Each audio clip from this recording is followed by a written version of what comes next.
There we go. That is what I want to see. Those dogs. Them puppies. Some goddamn dogs.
Probably should pop Charm here in a second.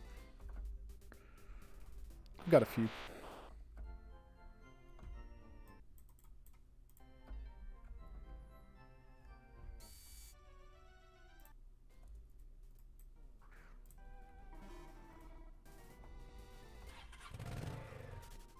Probably should pop. Alright, audio's working. Deuce.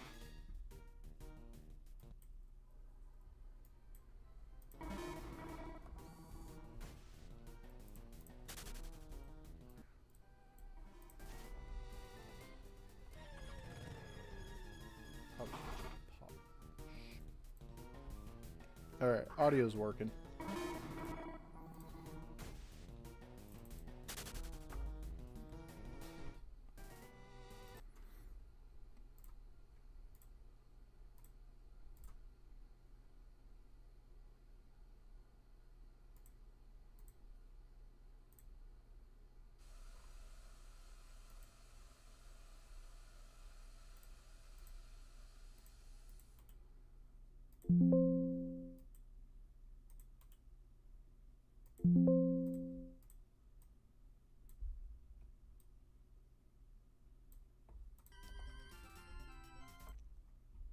That's better. Yeah.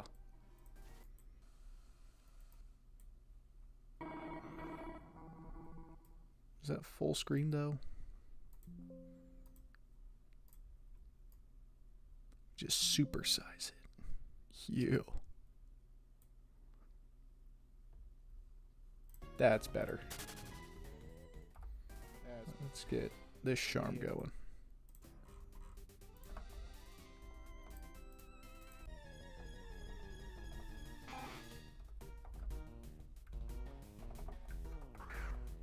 Let's not put that in global. Holy. Whisper box would be so full.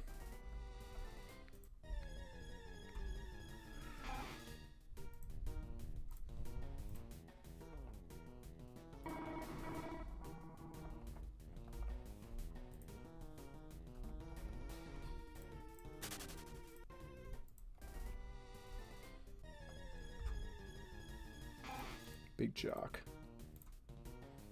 See, last time I was in a link with Jock, I got my shiny Cottonee. This guy. Oh yeah. Let's just put them on display for the whole world to see. Oh yeah. Can you go right there? I transferred all of my oh, hello. I put all my Lepa berries on my alt account because I was like using them. Like I wasn't about to dig through a shit ton of settings and kind of like learn how to finagle that system. But long or the short, no Lepa hunting.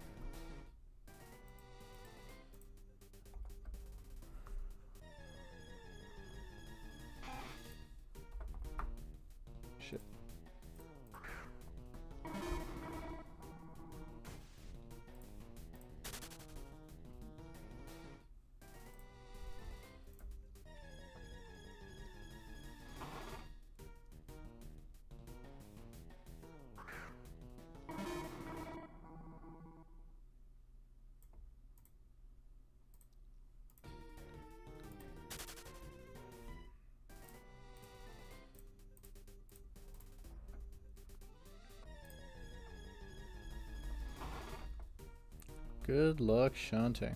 Hello. Shunting.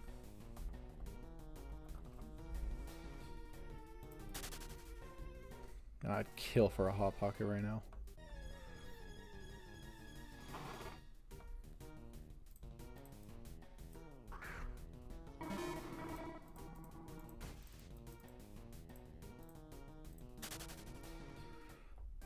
The things I would do to a pepperoni Hot Pocket. Holy.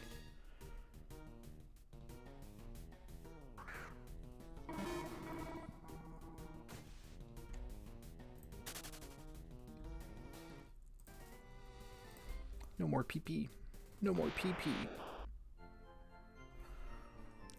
Yeah, so I think what I want to do today in terms of tasking is I need to update my resource list, because right now I have a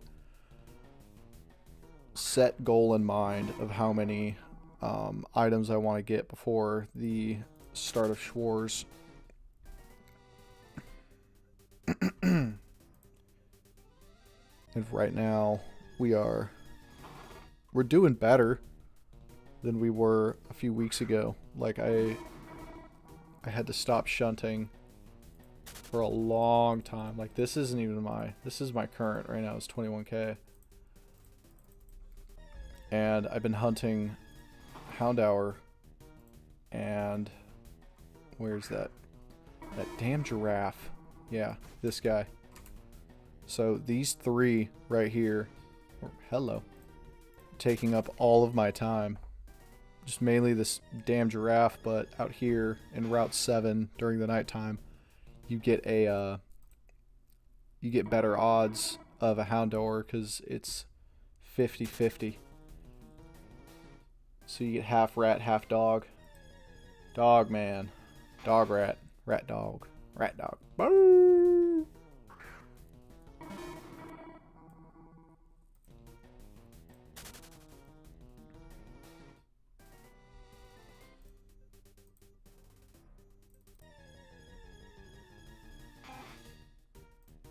Lepers are mad high.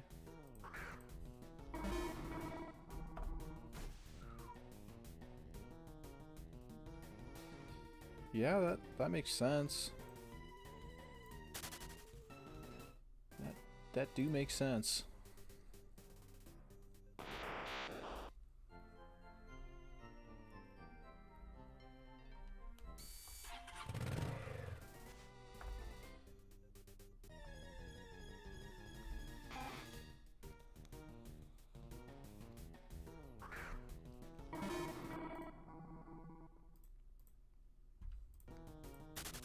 Also, I want to watch the Minish video as well.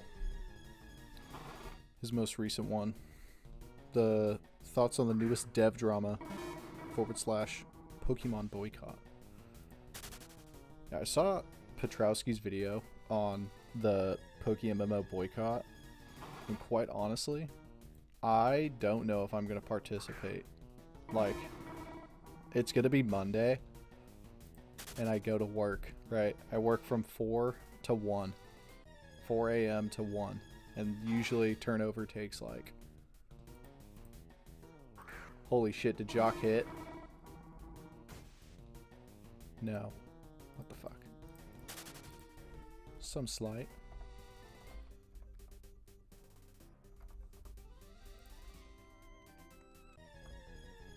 But yeah, his video, it's like by the time I get off work at like, you know, I get home 2:30ish in the afternoon, it feasibly for me,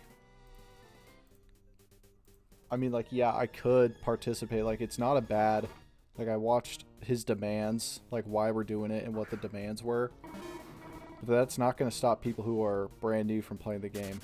And that's who this game is catered towards right now, is new people. Like, look at the Google statistics. It is spiked like 20% in the it is spiked 20% since the Lunar New Year event has ended. And it was it doesn't show any sign of stopping right now. And as long as the devs are making money, they're not going to listen to their main player base, their whales. Because not only 20 minutes ago did I just spend $6 on shiny charms on RP for charms, because I want Hudnuster. I want this Hudnuster. This is what I want. I want that but blue.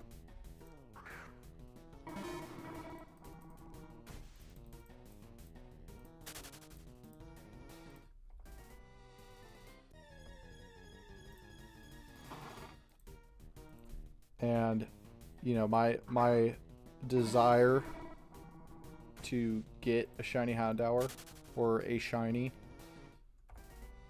versus my desire to grind versus my desire to like hunt. Let me phrase this into better words.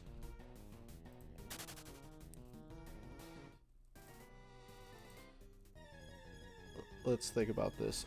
I want a shiny more than I want to protest this game. However, I would be more willing, right? I don't want to lead this. I don't want to be a part of the protest, mainly because I don't care that much. And at the end of the day, I'm still gonna log in and play, right? It's kind of like gas prices spiking up. It's like, what am I gonna do? Not get gas? What other games am I gonna play? I have other games to play. Overwatch, Gold 2 right now in support.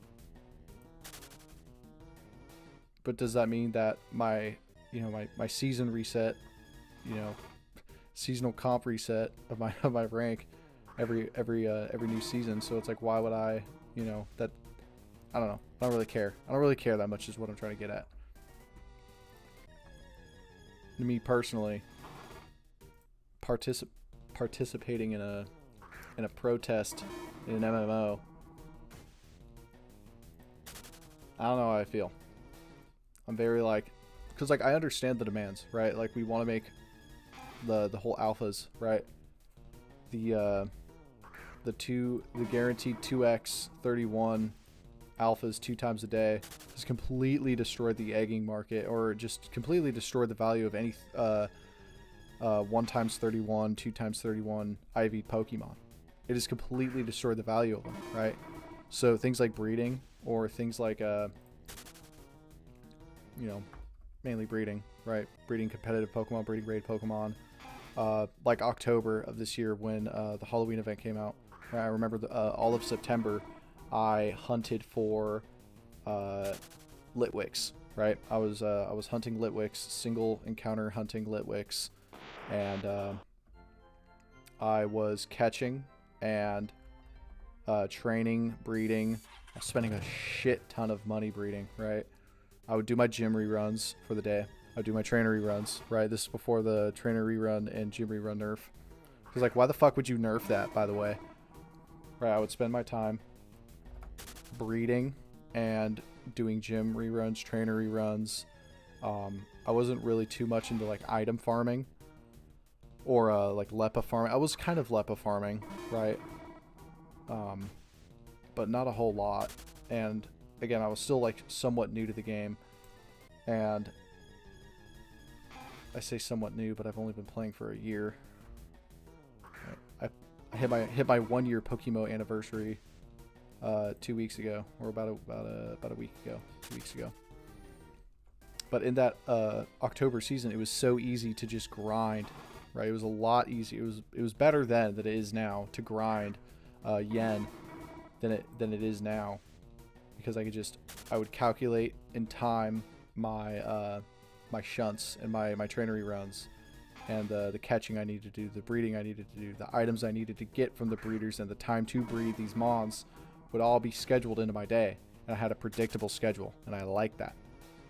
And then, I had like, I think 14 2x31 modest EV trained level 80 Chandelures by the time the Halloween event started, and I was able to spend a lot of that yen on mons that I needed, kind of like emergency mons that I didn't know I needed, such as this Gothitelle and this Aerodactyl, right? The 94 level 94 Gothitelle, Taunt Heal Block, Fake Tears, Feint Attack Strat, and then Wide Guard, Aerodactyl. Very good mon. Very good mon for the Pumpkin. And I had what I'm trying to get is I had that emergency reserve because I was able to easily, not easy, you know, it was time consuming. It was easy, but it was time consuming. I was able to, because I did those things, which allowed me to have those emergency funds in reserve. And I was able to buy more mysterious Dusk Balls, the Halloween PvP boxes, things and such like that, right? I was able to get the villain glasses and the goggles, you know, like cool little vanities, right? Because it was easier back then, right? Oop, oh, damn. I thought that middle one right there, the shading was off for me. I was like, oh, I was looking at it from a different angle, but it's like now it's completely fucked, right? Trainer reruns should just revert to how they were. I don't want to have to fight 5 trainers in any region or 10 trainers in any region. It's like I don't even remember. It's like why any 5? Why any 5, right? And why make it that much more difficult, right? It's not like people are going to be doing Elite 4 reruns. I don't even see the point in that. I've never done an Elite 4 rerun because it just does not make sense. The monetary value that I get from doing a Elite 4 rerun versus Red, Cynthia, Morimoto, any trainer rerun, any gym rerun, farming, it just doesn't make sense to do an Elite 4 rerun. It's just unbearable. And there are so many different variables to doing an Elite 4 rerun compared to a gym rerun. Like there are less variables. Like for example, in Unova, when you're doing your gym rerun in Unova, a Lysa can have I believe it's a Rapidash with a flash flare flash, something like that. It's when it's hit by a fire type move, it does not damage it, but it will increase the special attack power of a fire type move, or increase the power of a fire type move next turn. So with that being said, it's like, okay, I can think of that, or I can think of Byron in Sinnoh. He can have I believe it's another flash flare mon, or sorry, not flash flare. I think it was, quote me if I'm wrong, but his Steelix was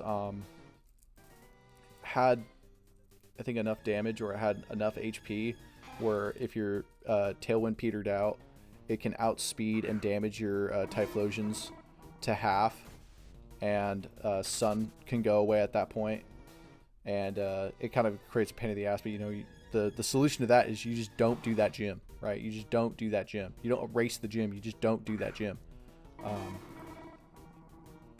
or you add another feasible gym. So my solution to that problem was go to Glacia in a Snow Point City. That was my solution, and it works. It just works better. So tying that back, tying all that information, or tying all that personal experience back to the protest, Petrowski's protest. If they were to fix trainer reruns, right, in terms of the fix, meaning remove the fucking stupid ass 5 trainer requirement before doing a gym rebattle, right? Rebattling any gym in any region. Remove that 5 trainer cap limit, or you know, if they were just to remove that, I'd be a little more inclined to be doing a gym rerun, because the numerous amounts of, I think it was just 2 times, right? There's only 2 times where I go up to Tate and Liza in Hoenn, and I would pop my Rich's Charm, 100% Rich's Charm. Here's the story. I go, and this is me unaware of the trainer rerun rework. So, I go to Tate and Liza. I navigate my way through that gym, and I get to Tate and Liza. I pop my EXP charm and my Rich's Charm, because I was was training some raid mons. I think I was training this Breloom right here. And I get there, and I pop the charm, and it's like, why can't I battle you? They were just saying their post-battle text. I was like, what the fuck is that? What's going on? And then I logged out of the game, and I had to look up like what was going on, like what was the fix to this? Are gyms broken right now, or like did they shut down the Tate and Lysa gym? Did they get audited by the IRS? Like, what the fuck's going on? Why can't I battle these people? So, and then I looked up, I think it was I don't remember which moderator, but I was reading their post, and they were basically clarifying, it's like, yeah, you have to beat 5 trainers in any region before you rebattle a set number of, or like something. I was like, I don't remember the specific post, don't quote me on this. And I read it, and I was like, are you fucking kidding me? I wanted to do gym reruns, right? I wanted to do gym reruns that day.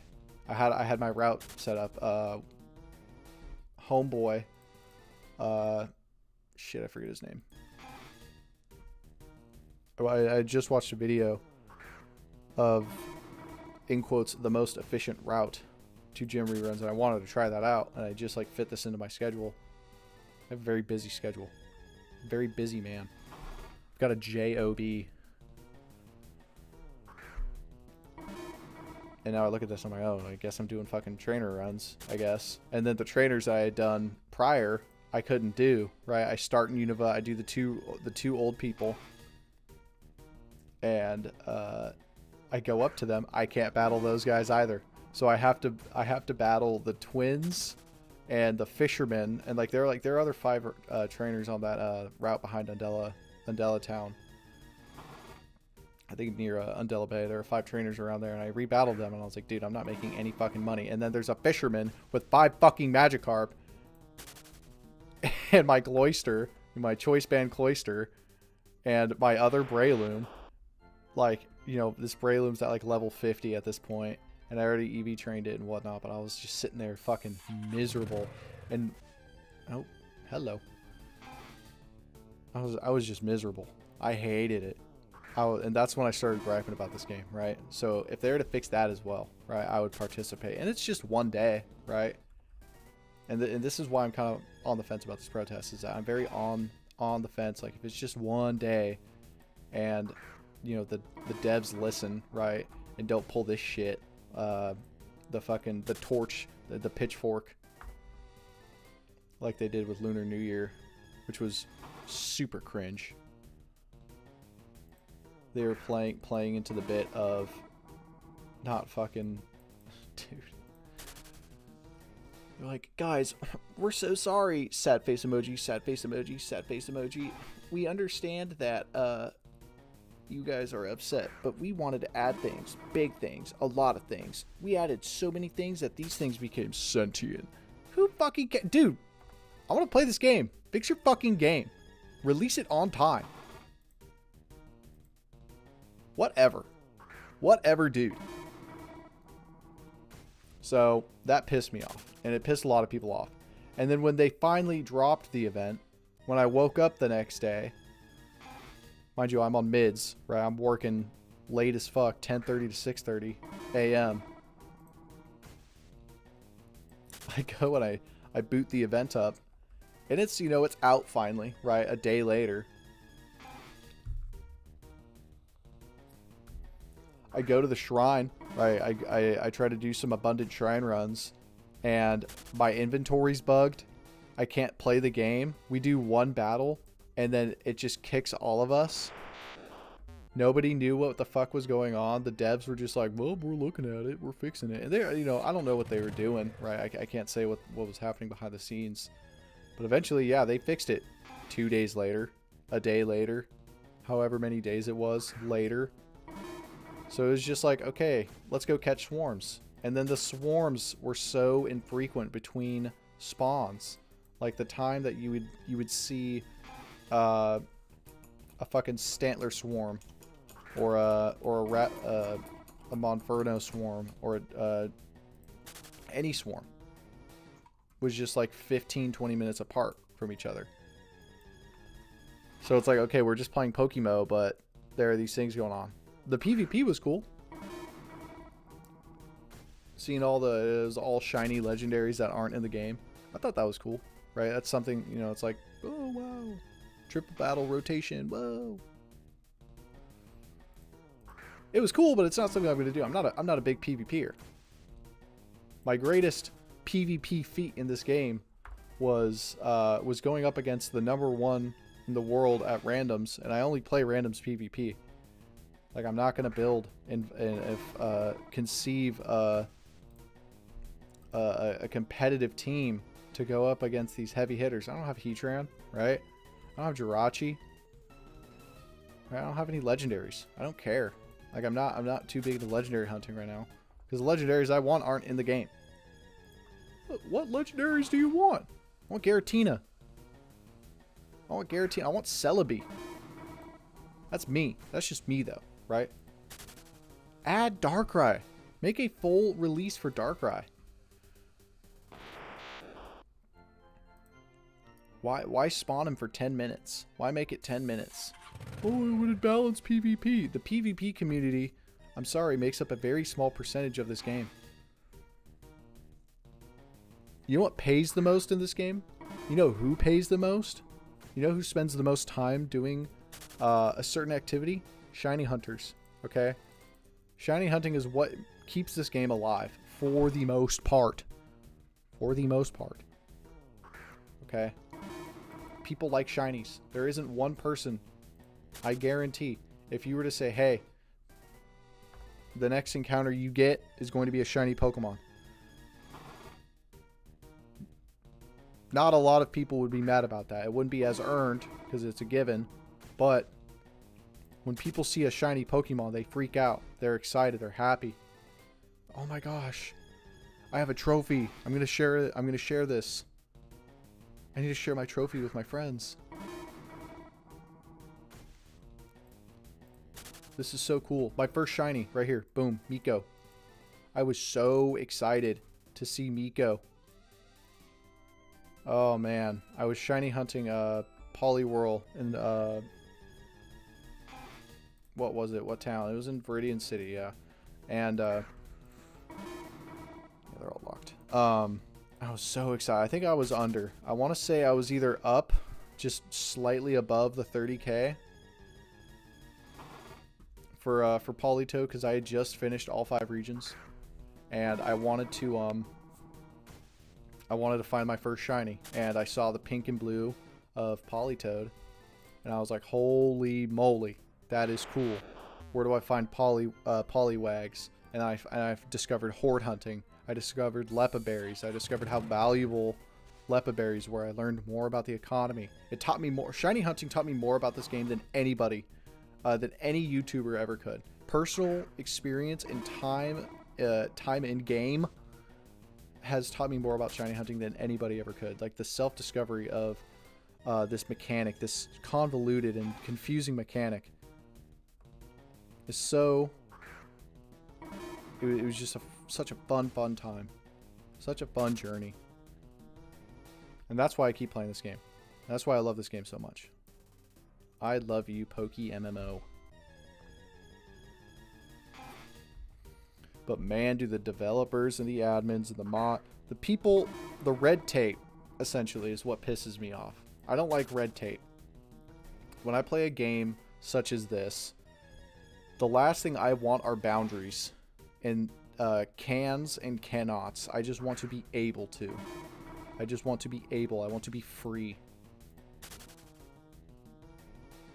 And I understand every community needs rules and guidelines. Every game needs rules and guidelines and how things work. Right? If there's a problem, fix it.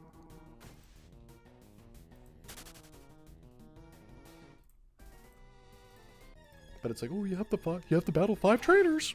You have to battle 5 trainers. Or here's a recaptcha when you have a shiny charm and a chump bucket active. Solve this recaptcha. What? Are you shitting me right now? Like, bruh. I don't have time for that. Also, this Shuckle. Very cool Shuckle. Oh, nope. No, hello. I like this Shuckle. I found it at the Safari Zone. Very cool. Wait, no, this one was an egg. I bred the 2 parents from Safari Zone. It's like almost perfect. It's so close to having all 30 IVs. I thought that was cool.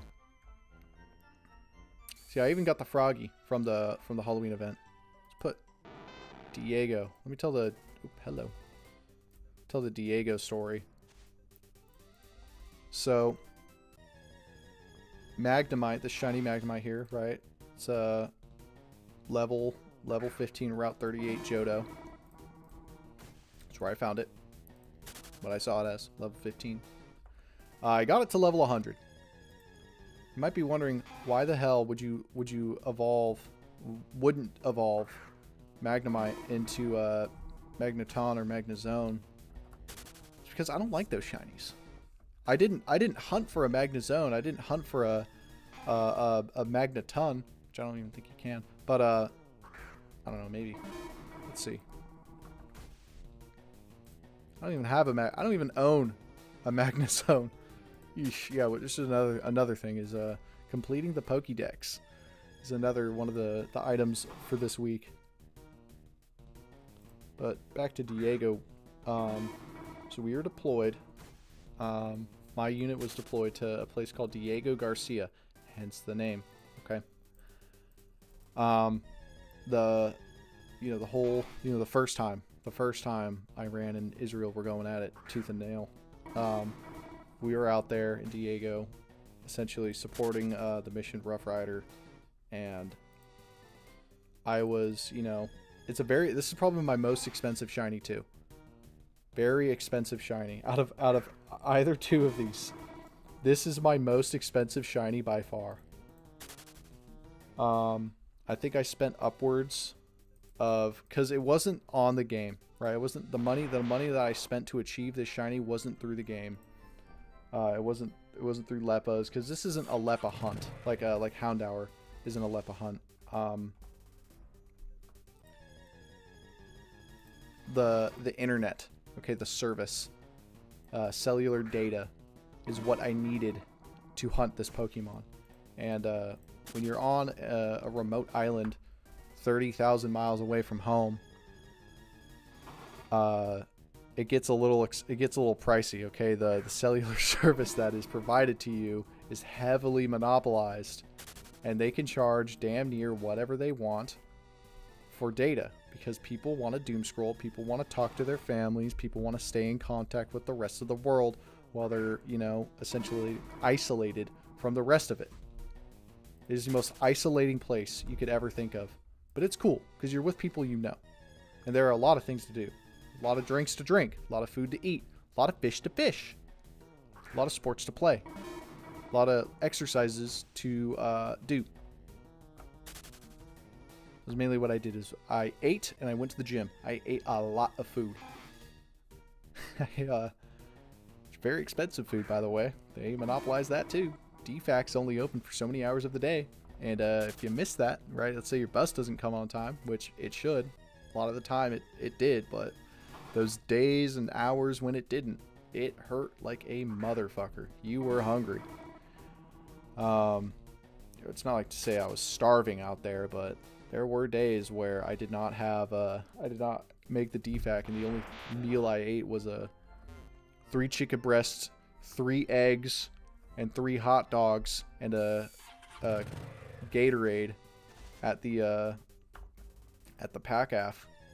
So the airport terminal that they had there. Anyways, so how does this tie into Diego? So back then I had an iPhone.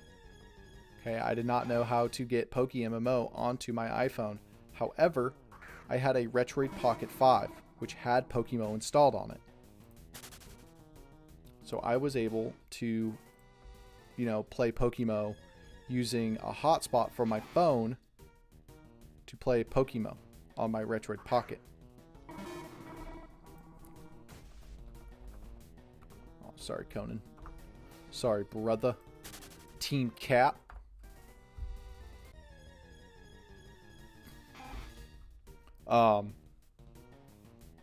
Anywho, So that service was $100 for 50 gigabytes, right? It was about $2 a gig. Okay. I think I bought how many, because the data that this game requires is not a whole lot, especially when you're using a device, a hotspot device, and the rare occasion you would have internet access.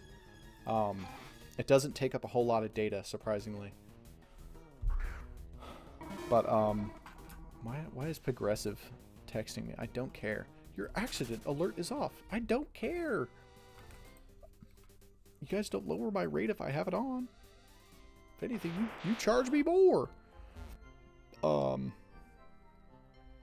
I think I spent, I want to say upwards of $350 on just data out there, because we were out there for 3 months, and then we got extended. No, I think we were out there, like just under 3 months. Just under 3 months. It was like 80 something, 70 something days. We got back, I think, August 10th, I believe. No, it was before that. It was after that. No, I don't remember. It was a while ago. Regardless, this is when Shiny Wars was happening, by the way. And they added the encounter counter, right? My total encounter summary is just under 100,000, which is not a lot. Regardless, so every time that I wasn't working on the jet, I was hunting Magnemite, okay?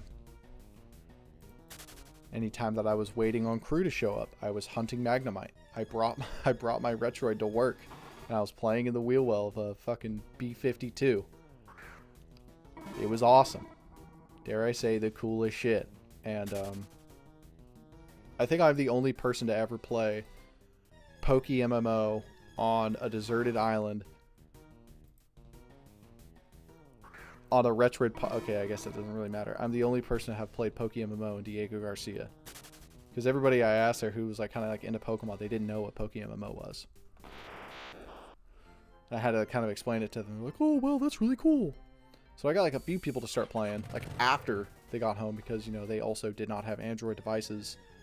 And the Android device that they had there, I remember it was like this ON tablet, those ONN Walmart brand tablets. They were $300 for a 16 gigabyte device. Not the best. I mean, like, I'm talking no front camera, like a 10 megapixel fucking back camera, like the really cheap, like the iPad Kid tablet. You're charging $300 for them Johns out there. And if I wanted to, you know, it didn't have service, right? If you wanted to get service, you had to buy an eSIM, which was, I believe, the same price, but a little harder to set. Like, you had to leave your device there overnight to get the eSIM or something. I remember it was some convoluted ass process, but I wasn't about to do that. And I already had a Retroid Pocket 5, so I was just going to suffer with the infrequent use of data from my phone hotspot to my Retroid Pocket.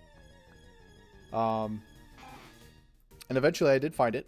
I did find Magnemite in I think it was Tent City. Yeah, I was in my tent. It was like maybe 3 o'clock in the afternoon. We'd just gotten off work, because we were doing like these like split sixes type thing. Like, we were already done essentially with the mission, so we're just kind of waiting on a date to go home at this point. The jets are gone, right? The jets are gone, but we still have to like show up for work. And I remember like when our duty day was over, usually it was like island cleanup, right? It was like clean up Tent City, do this, do that. And after we were done doing that, you know, I came to my tent, and at this point, right, somebody had bought a Starlink. Okay, so, and once someone bought that Starlink, I paid them $20, and I said, hey, I just need to add 2 devices. I just need to add my laptop, because I had my laptop, I had my ThinkPad out there, and I had my my Retroid. So for the moments where I wasn't near my laptop, I was on my Retroid, and when I had access to my laptop, I was primarily hunting on my laptop, because I had, you know, I brought my mouse, I had brought my my mouse pad, I was able to like, you know, single screen shiny hunt on my on my laptop. And, you know, whenever I shiny hunt, I typically have something else open. You know, I'm like doom scrolling Twitter on my second monitor, or I'm going through YouTube. I'm watching a video, I'm watching a movie, I'm watching anime. You know, I'm just like, it's not my primary focus, right? It's not something I'm, you know, super locked into. Like, right now I am. Like, this is the most consistent I've been with shunting. In terms of, I also have shiny charm on. I don't want this to go to waste. But, that's a whole $1. I got a whole $1 into that shiny charm. I don't want to waste my $1. I only got $3. I only got $3 in my bank account, and I spent one of them on a shiny charm. Ah, what am I gonna do? It's my last $1. What am I gonna do with my last $1? I know. I'm gonna gamble. I'm gonna gamble with my last $1. But yeah, little Diego here, you know, hensely named after that godforsaken island. Level 100. I kept it the way it is because September 23rd. That sounds about right. We might have been there end of September. September 31st. I always get September and August mixed up, but yeah. 34,000 encounters for Magnemite. Oh. Little guy, where'd you go? Now, how many Magnemite species encountered? There we go. Hello. Magnemite, 20,000. 20,280. Because I was also hunting other mons too while I was at it. I forget what else I was looking for.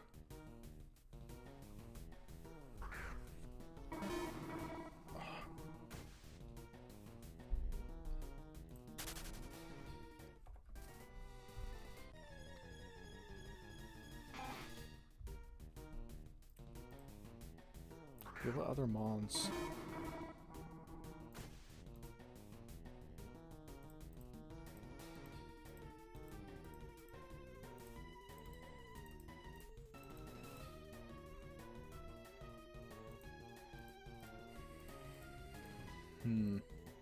Yeah, I forget what else I was looking for.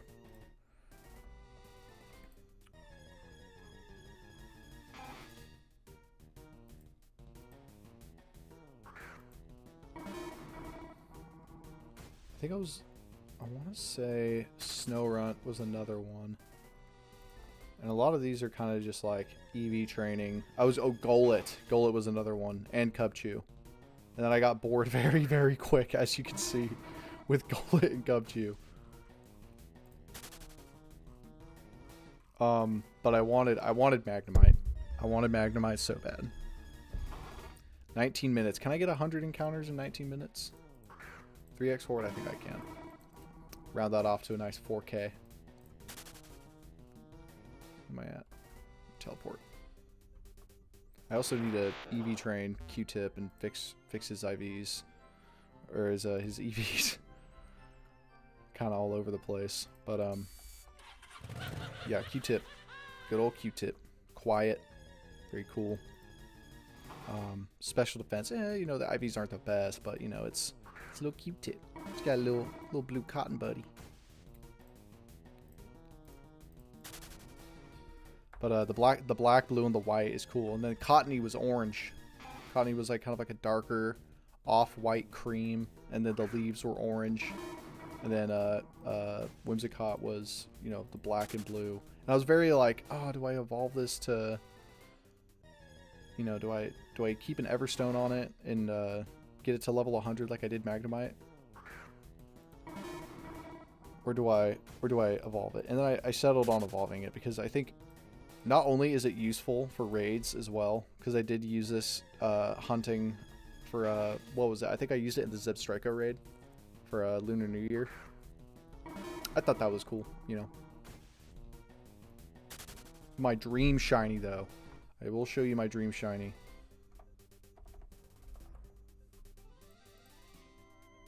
Mime Jr. Oh.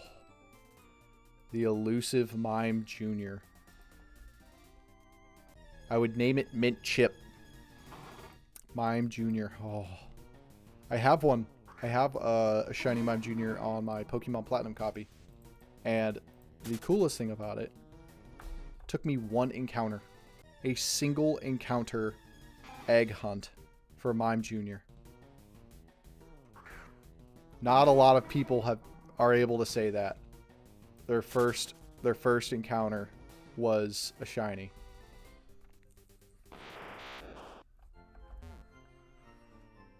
For an egg hunt, like Mime Jr.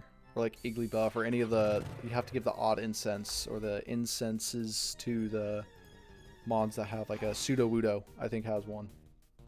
Igglybuff or a Wigglytuff, Clefable, Mime, Mr. Mime, Jinx, I think also has one.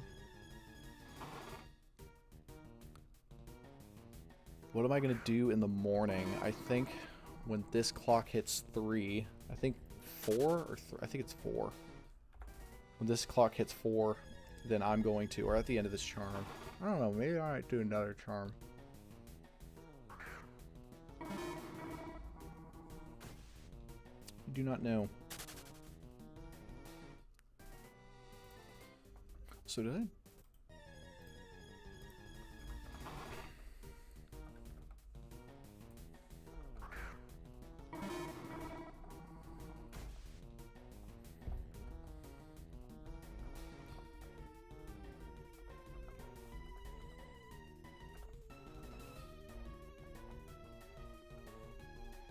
Yeah. Little self-plug. Yeah, old Diego.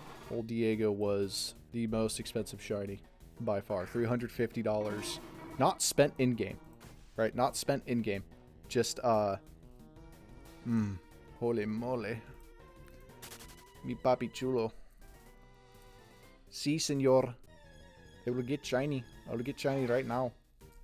It will get shiny right now, man. I tell you what, man, like, I'm out here looking for the Hudnuster. I don't see too many Hudnusters out here, man. I just see all these rats, man. These rats are up in my culo, man. They're digging around and they're trying to find the way out. Like shit, bro. I get it. My bad, Connor. Conan. Shit. Fuck. Oh. Then Whimsicott. No, what was it? The Mime Jr. Yeah, Mime Jr. is the dream shiny of all time. Is the big dream shiny. Imagine I put that there. Boom, it's mine. It's mine forever. Jover kicked. Fuck. You guys, no more. Need to find a new team of getting kicked. Fuck, dude. It's so Jover. Yeah, I think it was Jover when I hit, ooh. Almost at this. 2. My Isekai slop is expanding. Oh, yeah, to what? To what, dude? What other slop are you watching?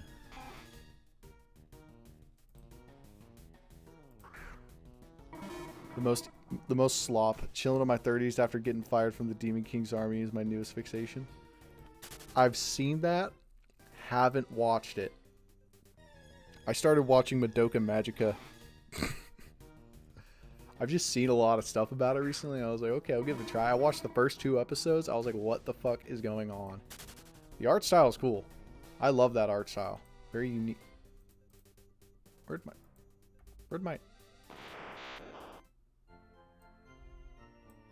There we go. I was like, where did my ocarina go?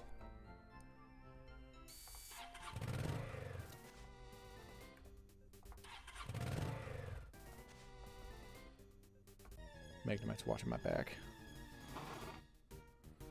Give me the Hudnuster, man. Give me my Hudnuster. I want it now, man. Whimsicott, I wanted to diversify my typing, right? Because I had water, steel, electric, and then grass. Now I want dark fire, because that's tough. That is a tough. It is a cool Pokemon. It is a cool shiny too.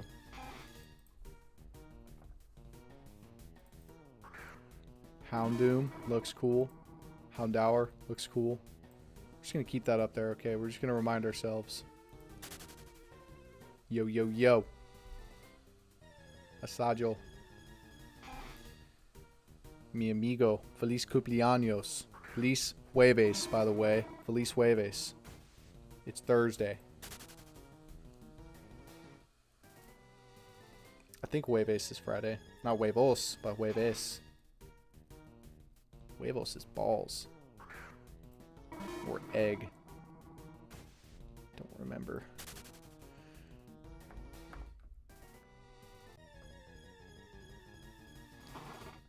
We're shutting the dog. We're looking for the dog. Big dog.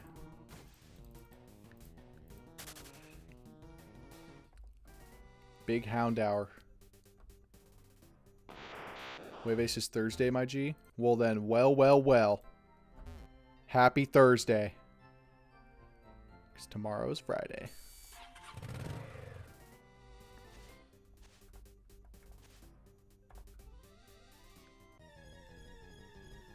Are you guys going to be doing the protest? The Petrowski protest? I'm very 50-50 and very iffy on if I do or not.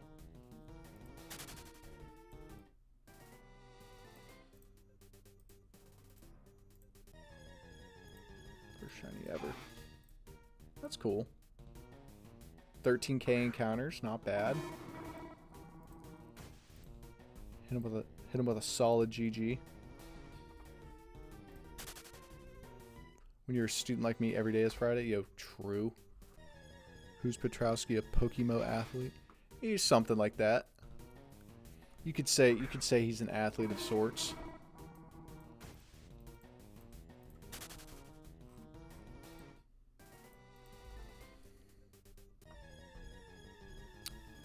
But I don't know if I want to. I don't know if I really care that much. It's like I'm still gonna be shunting at night for Houndour, you know. Nothing's gonna stop me from hunting Houndour.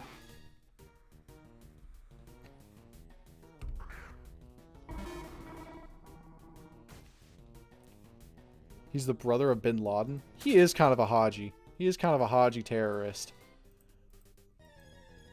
I think his claim of meeting in the middle for like the new player experience versus the experienced player experience is not I think his take is like, oh, you gotta cater in the middle. You gotta cater in the middle and then a little more to the experience side. No. People who have no experience should not be making decisions that will impact the game. No. I don't let my new guys make executive decisions because they don't understand critical thinking at work. They don't have the critical thinking skills that are gonna fix these jets. Right? I don't let them do that. Right? I have time. I have time in this game. Not a whole lot compared to other people, but I've been playing for a year now. I understand how this game works. Again, he's been playing the game for a long ass time, but I think his take is asinine. The things that he's protesting are good, right? I do agree with a lot of the things that he's saying. And from the economy, how it is now versus how it was years ago, it's not good. Fixing an economy is no easy task, okay? But there are solutions, okay? People want to make money, okay? Minish had a great idea the other day on stream. He was talking about an exchanger of sorts, right? So let's say that I have a 1x31, or in this case, a 3x31 Breloom, or just a 1x31. This Xatu has 2 times. See, this Pokemon is part of the problem. Kidding. But say you have, you know, 1x31 Mon that you're not going to breed and you don't want to put on the GTL, right? You have someone in the Pokemon Center who will exchange that 3 times 31 or the 1 times 31 Pokemon for 10,000 yen. I thought, hey, that was a good idea. And it would like scale. Like a 2 times 31 would be like 25,000. A 3 times 31 would be like 40 to 45,000, right? And so on and so forth, right? So in that case, that would fix the alpha system, right? With the mass influx of alphas that are in the system. Look at this. I wanted to do an experiment, by the way, of all these Wigglytuffs, okay? All of them are 2 times 31. All of them. 2 times 31. 2 times 31. 2 times 31. 2 times 31. I've had these on the market for over a month. And they have not sold. Mainly because nobody cares about Wigglytuff. Okay? People aren't shiny hunting Igglybuff. Okay? It's an expensive hunt. People don't want to do that.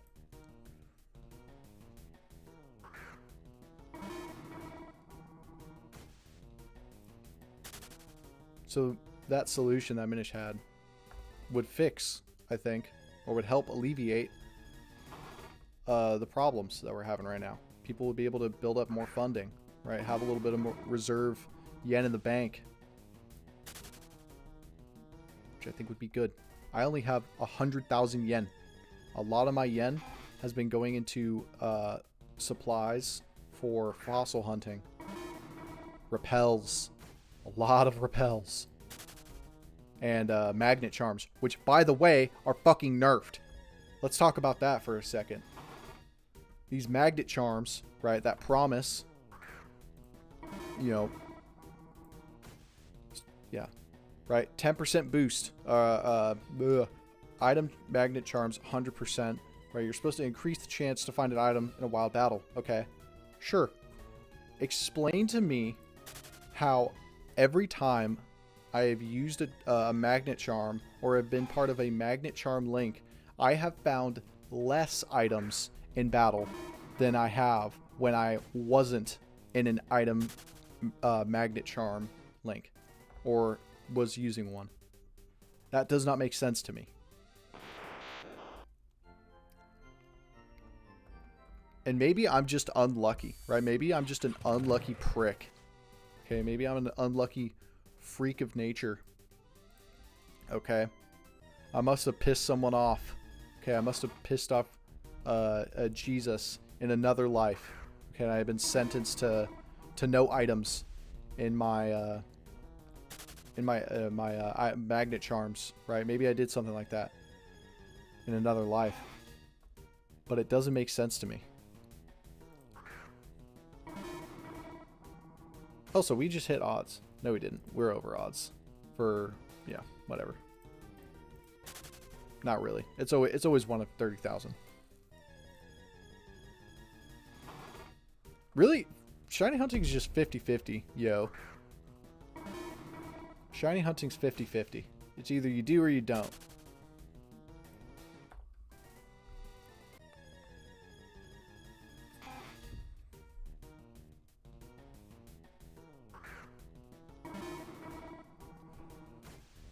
And I just don't. A lot of the time, I just don't.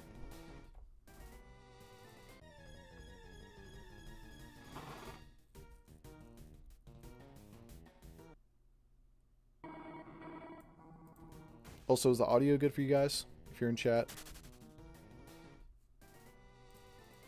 And YouTube has a delay. YouTube has a very large delay.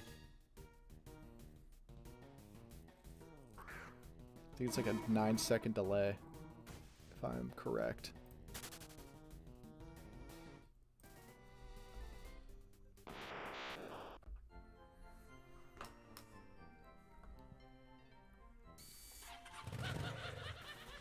What I really want, though. Oh, hello. I didn't even use my ocarina. Hey, Macarena. Audio's fine. Sweet. I was thinking about turning my camera on. I don't know where the cord's at. I don't care. Like 2 cables that need that thing to work. I don't care. I'm over it. I am just here to hunt, man.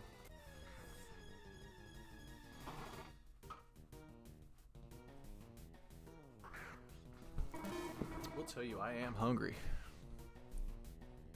Give me a little hot pocket action going. Mmm, hot pocket.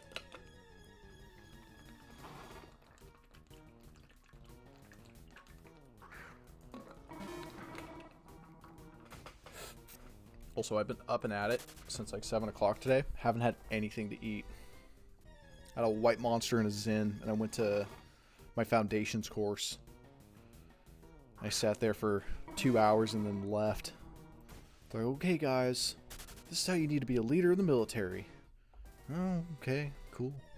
A lot of stuff they teach us is like, it's relevant, yeah, but it's like, it's not relevant. A lot of it is not relevant to my my job. What the fuck is a hot pocket? Are you kidding? Oh, I guess you're Norwegian.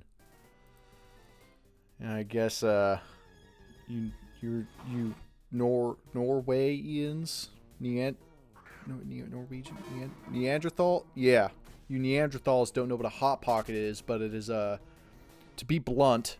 Okay, it is a highly processed, highly chemicalized pizza. Okay, and it's portable. It's a portable pizza. No, shit. Wrong European country. My bad. Oh, chat. We're not looking good with team lead right now. We need a. Hey, look at that. There's a spot open right now, Conan. Let's invite you to link. Yeah. Oh, you're busy. He's busy. Conan, accept link. Accept link. Oh, that's crazy. Oh, there's 46 seconds left.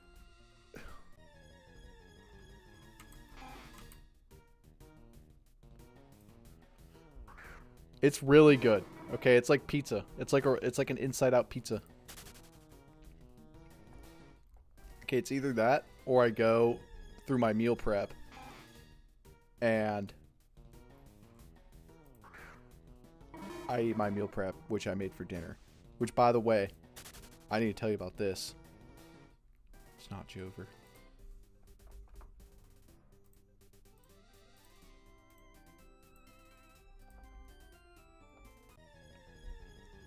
I'll pop Charm.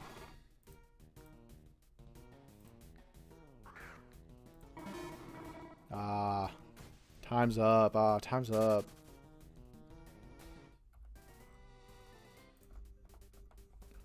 But,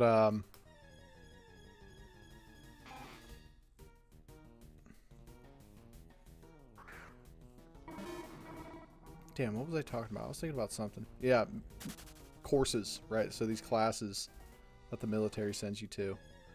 It's a little weird, right? I will admit it is a little weird. It is not relevant to my AFSC, as they call. And a lot of it pertains to, like, you know, it's like it's relevant enough to where it's good to learn, but it won't help me at my job enough to make an impact, right? It's like these are good things to know when I want to study to promote, but it's like if I'm on the flight line and I'm working jets, you know, I'm crewing buff. How is this gonna? How is, you know? How does you know? It's hard because like now I'm thinking about it, I'm like, damn it, it really does. It does pertain to my job, but now I'm like, in like how though? How much of an effect does this course have on my job? Because I'm definitely thinking in a different mind. It definitely teaches you like to think in a different mindset. But it's not, you know, I don't know. It's like I just don't care enough, you know. It's like I don't really care. Maybe I'm a bad person. Maybe I'm an ungrateful airman. You know.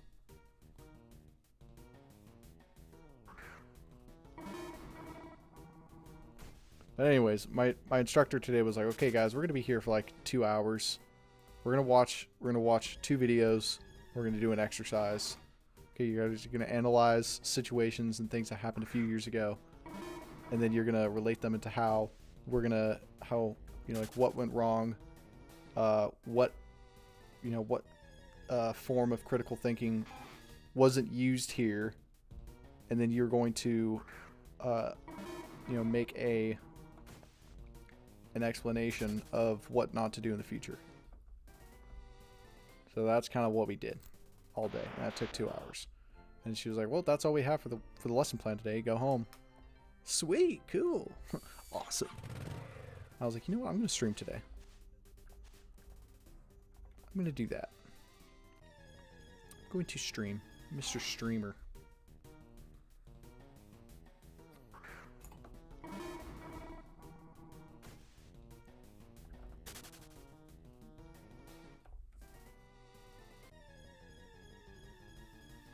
Just waiting for this dog to show up. This blue dog.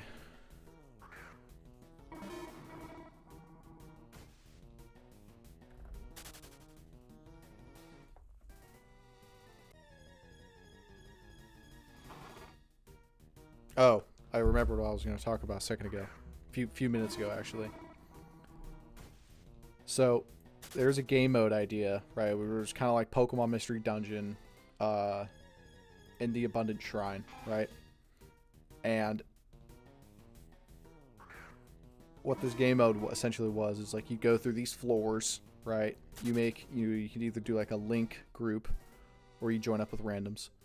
And the rewards are like, you get rare candies, you can get shiny charms, you can get vanities related to this activity.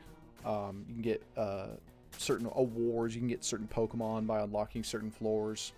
And you make it really hard, right? I'm talking like, obviously like skill progress as, you go deeper into the dungeon. And you make it kind of like Call of Duty Zombies, right? Where it's like floor-based, round-based, right? The deeper... you go floors wise, right? So like let's say like floor 1 through 10 is like the same level, right? But like at level 10 it scales up, and then you go through 11 through 21 and so on and so forth. You'd make it harder. I don't know what I was saying about floor 10 being hard, but like floors 1 through 10 is like somewhat easy. Floors 11 through 21, okay, the difficulty starts to ramp up, and then floors 22 through 32, or I guess basement 3 level 1, make it easier. Basement 1 level 1, and then basement 2 level 1, basement 3 level 3, or basement 3 level 1. The scaling of difficulty would like scale up, right? More Pokemon would have higher IVs, smarter AI, better move sets, etc., etc. But you're able to catch these Pokemon, right? Keyword is you're able to catch them and add them to your team, right? And you go in there with like a random Pokemon, right? And every 5 basement floors, you hit a checkpoint, right? The 5th, you have to complete the 5th basement floor, right, which will be a boss floor, and after you beat the floor boss, or basement 5 every 5 levels, right, you would face a boss, right, kind of like an alphamon, like an alpha Pokemon with 3 or 2 little allies or whatever. Don't make it like super difficult, like super duper difficult to where it's like it makes it unplayable, but add like a little bit of strategy, make it toxic, and the Pokemon that you have, right, in your team, which I would say like 3 max, right? Let's say you find like a shiny, right? Because you have like the odds are, significantly lowered in there. Like instead of like the 1 in 30,000, it's like 1 in 25,000 or 1 in 25,000, and then you could stack it with Donator and Charm, right? So it's like 1 in 20 or 1 in 21,000, right? Whatever it may be. And then at the end of the 5th floor, right, you have an option to stop your round and be like, okay, I want to withdraw from this and retain my Pokemon. So let's say it's like high stakes, right? Let's say you find a shiny Charmander, right? Find a shiny Charmander, and you beat the, you know, you go to the 5th floor boss, you're going to fight it, right? You could also, once you beat that 5th floor boss, you can then retrieve and own that shiny Charmander. But if you lose, right, like if your team wipes, then you lose everything. Make it roguelike. I think that'd be very cool. I think that would be very, very cool. A very fun game mode. I would play that all the time. I would play that shit all the time. Doing temple runs. Doing basement runs. Basement strategy. That would be awesome. Because it adds more endgame content, right? That's an endgame content idea, which are, you know, it's there, right? You have the little follower sprites for pretty much every mon at this point. And it's like, okay, we would play as the Pokemon. And or, you know, play as a trainer. I don't know. But it's just an idea. Something I would love to do. Make it oh. Here's another caveat to that the basement game Temple Run. I'm just going to call it Temple Run. You locate it, and you can only access it if you have all 5 regions beat, the Pokédex complete, and where you find it is the Battle Frontier in Pokemon the Hoenn region. I think that would be toxic as fuck. I think that'd be so cool, just to give the Battle Frontier a little more hype, because I don't think people play the Battle Frontier as much as the developers think they do. I don't know. Like, it's not a very popular thing, right? The one in Johto isn't even finished. The one in Sinnoh isn't even finished. I don't even think the one in Johto is even there. I think it is. I don't know. But the Sinnoh one, it just says, this function has not been implemented yet. All the NPCs say that. It's like, why? Why? I love Battle Frontier. I love the Battle Frontier. Or the Battle Factory, right? Specifically the Battle Factory. LRXC, right? He holds the current world record for doubles, open level, and level 50. Doubles and singles. He holds all 4 world records for the Battle Factory in Pokemon Emerald. And just like watching him play and seeing like how many like different mons there are and like what strategies you have to kind of come up on the fly, like that is so cool. But the one here in this game is way more difficult than it needs to be. Way more difficult than it needs to be.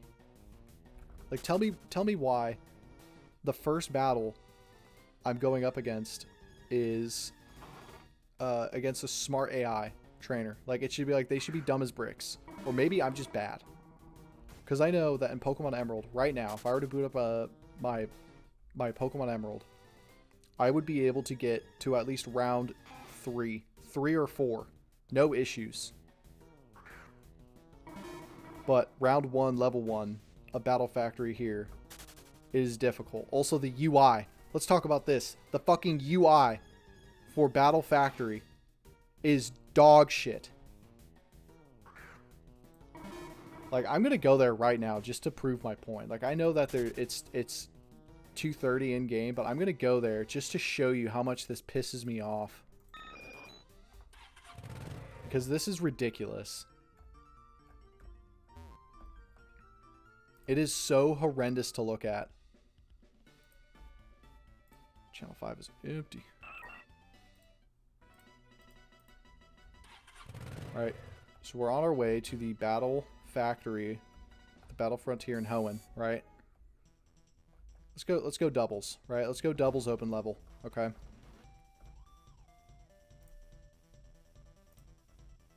Right? Now look at this.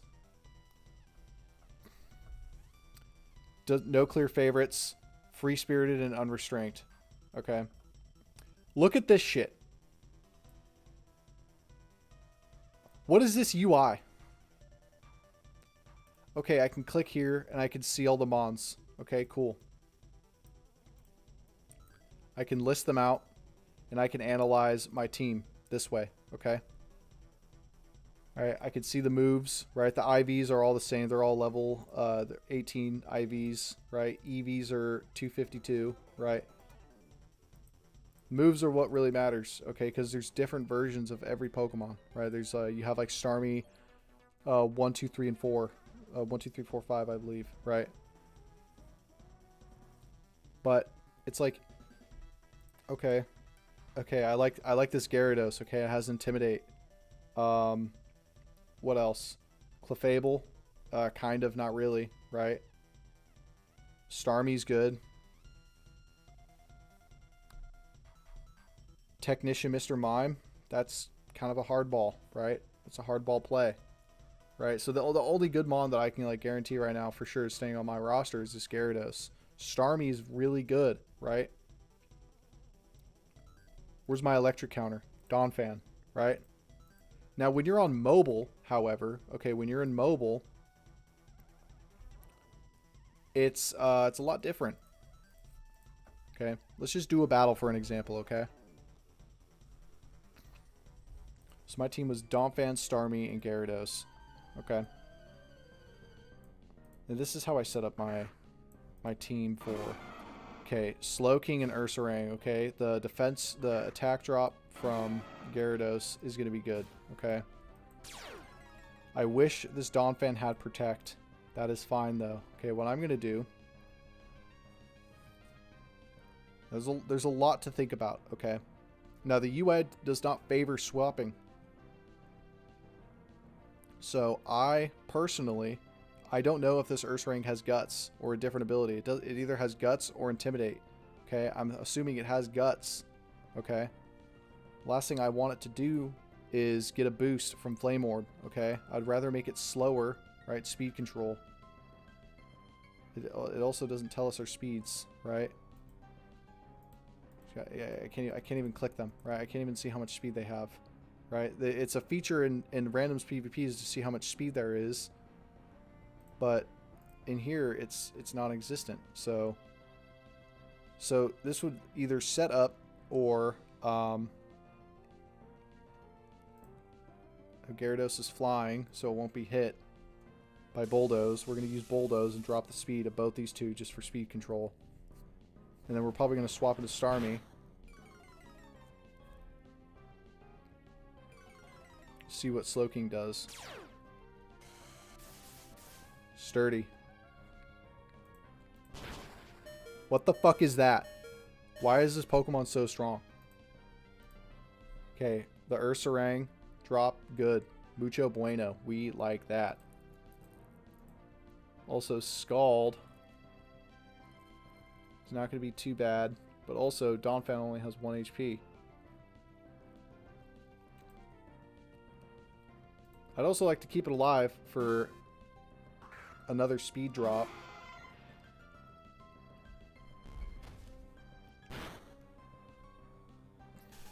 The double para.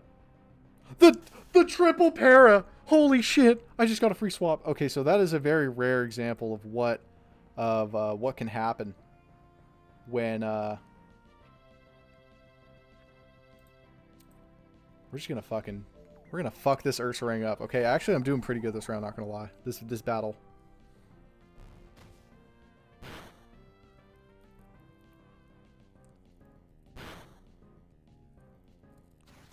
Okay, Grass Knot.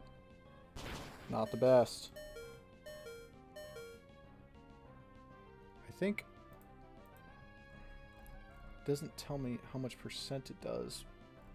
See, that's another thing. It doesn't tell you how much percentage of damage you do to the opponent, right? It's there. This text box is there. Why doesn't it tell me? I think that's so cringe. We're gonna Psyshock. Well, we're gonna oof.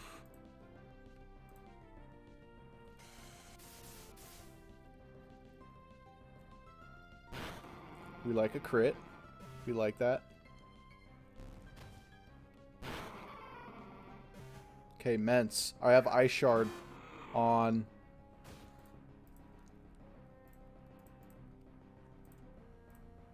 So this is good setup. I don't know how much Gyarados outspeeds Mence. That was Moxie. Gulp. Gulp.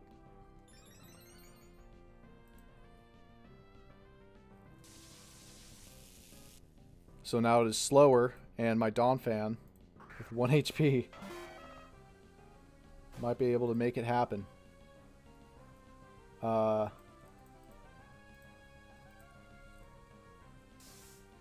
this is quad effective, and Ice Shard always moves first regardless.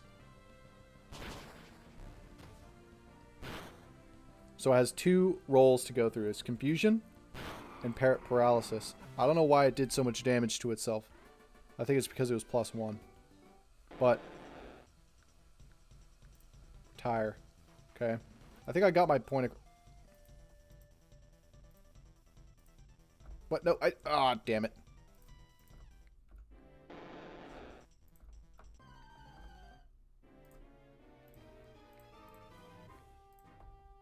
Son of a bitch. Hold up. Error. Team error. Some actions have been restricted for 9 minutes because you fainted. Dude, I was in Battle Factory. That's another stupid thing.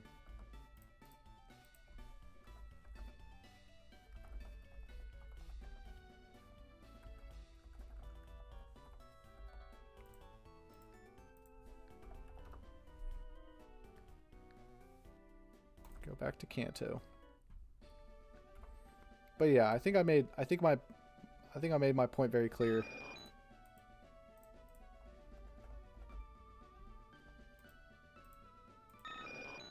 Conan's busy. T-Toll cannot accept my request.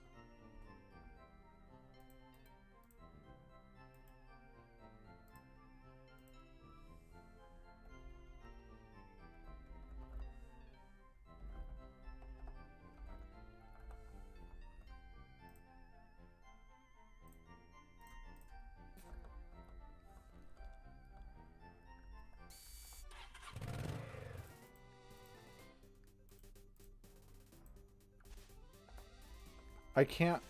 Okay, that's stupid. Oh, I forget that Mon is there.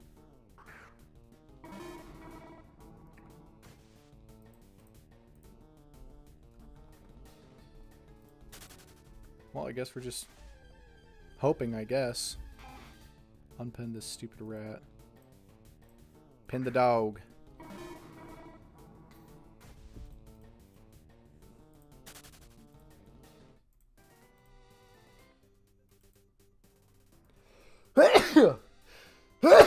Oh.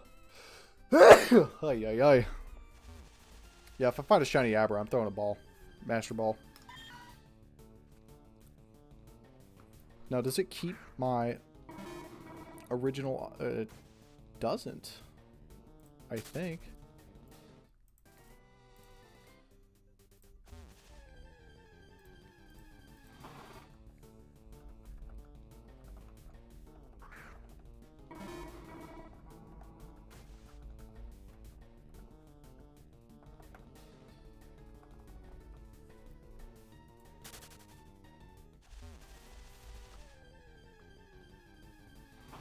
Guess we're doing singles.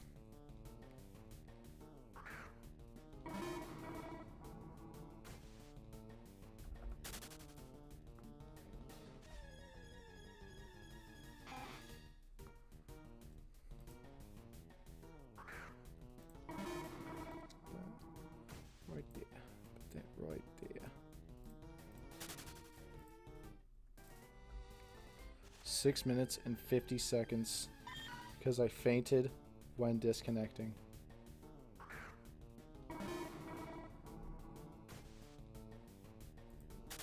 think that guy was on the last one. We could spread the love. Everybody gets to play basketball. Get to spread the love.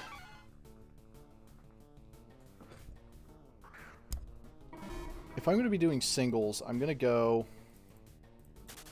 to my favorite spot for singles in this region, which is behind Pallet Town to find Mime Jr.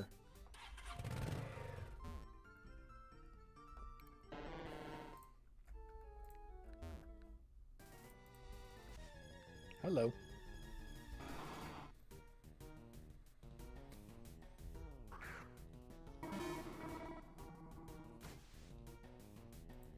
You can 5-axe tangle it here. You know what? I'm gonna pull a baller move. Premium Maxler, baby. I probably should have my Starmie here.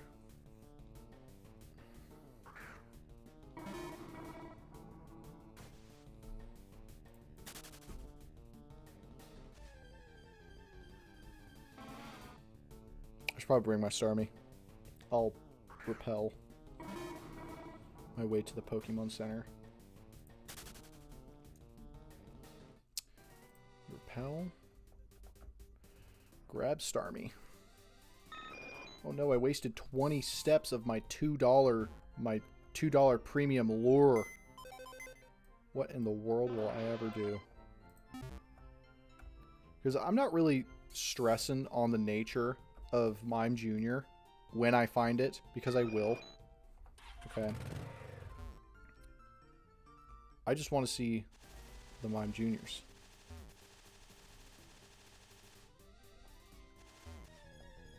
Hello.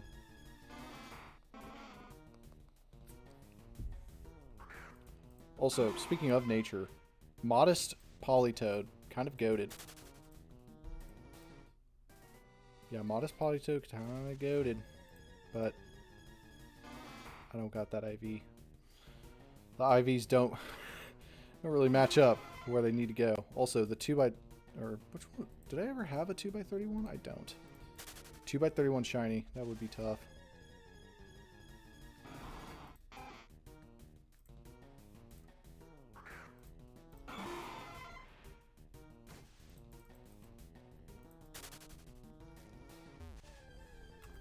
Hello.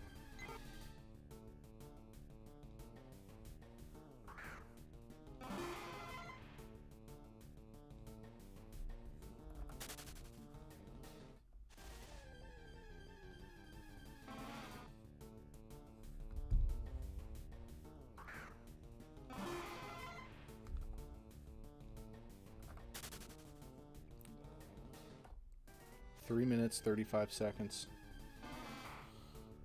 I don't even know how many premium lures I have. I think it was like 2 left.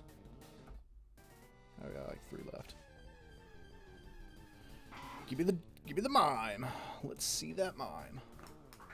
Also, I'm getting way more encounters with Starmie for singles on this premium lure.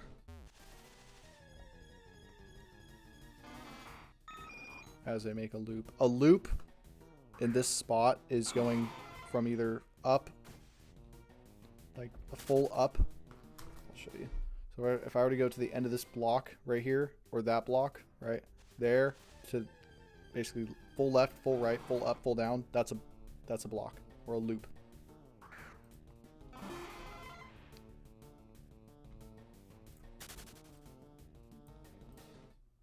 That right. 2 loops.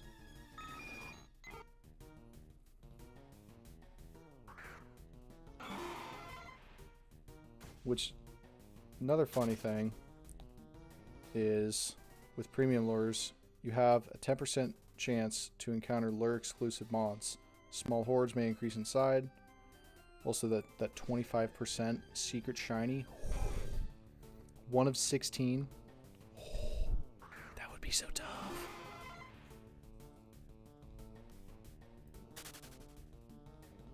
What is a 25% increase from 1/16? Look that up.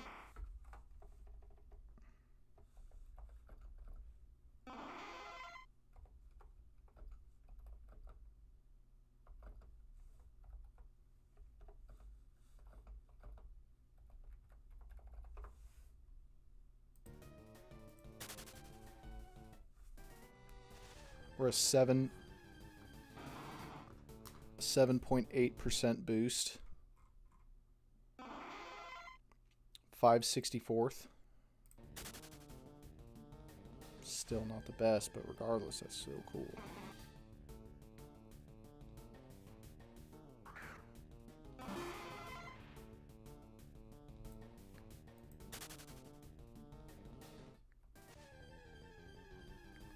So also, right, there's a bigger chance of finding Mr. Mimes here, right? Now, I don't have any quick balls because I have spent them all during this event, but with that in mind, I would not be mad if I found a Mr. Mime shiny, because then I could just breed it down with a shiny Ditto. Would it take more time? Yes. But would I still get what I want? Also yes.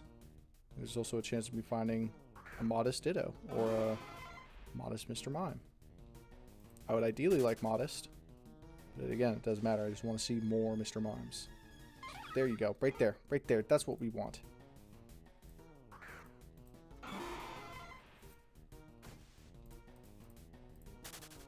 Little Mime Juniors. It also doesn't make sense to catch them because you'd have to evolve them to Mr. Mime. And hello. To evolve them, you have to level it up with Mimic. So not only are you just leveling up, right? When does it learn Mimic?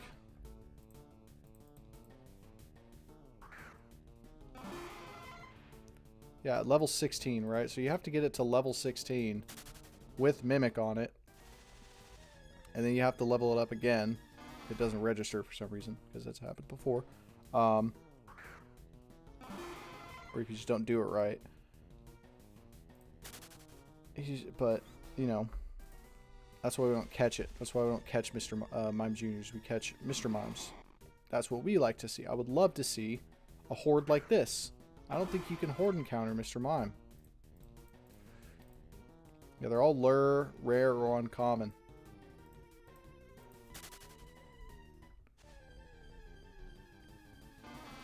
I would be very disappointed in Raticate, Rattata. Those are probably... or Bellsprout.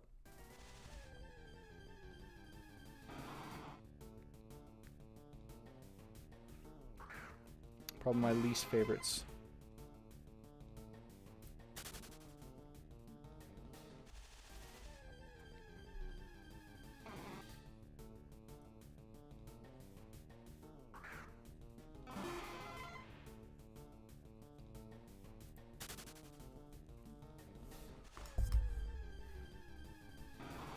Damn, I don't know if there'll be enough time in the night to get... It's going to be daytime in 20 minutes. What do I hunt? What do I hunt? For the next 20 to 15 minutes.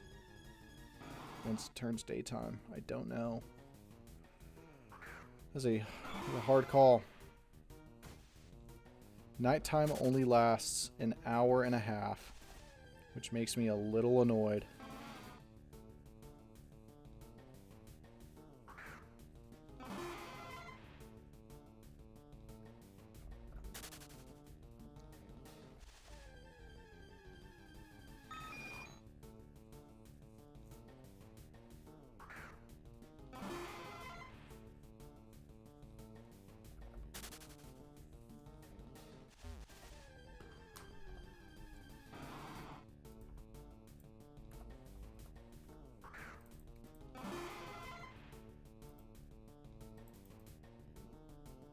Just put that right there.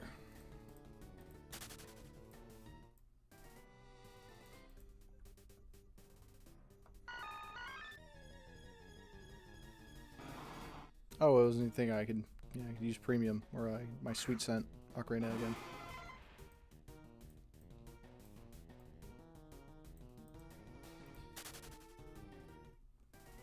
Is this bread? I think so. Yeah.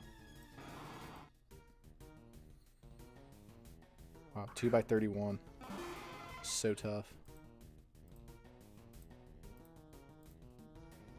Got special defense, special attack. This Pokemon has a really high special stat.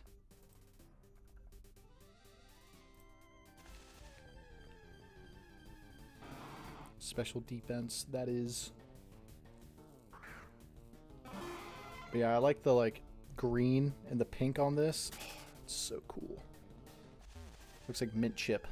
Strawberry mint. Ooh, hello. How are you? Female Mr. Mimes. I need to remember I need to catch those. Because I will be breeding those. We'll be breeding those.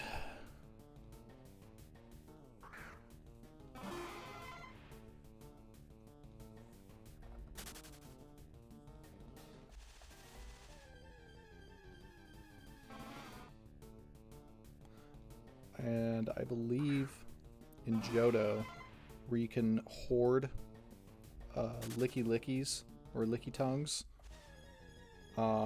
you can find Mr. Mimes there at a lot higher rate. It's uncommon, I believe. I'm not mistaken. Johto, Route 44, Lure, rare. Johto, Lure. Is it really a Lure encounter? Huh. I guess it is, but regardless. Oh. Put Miko back.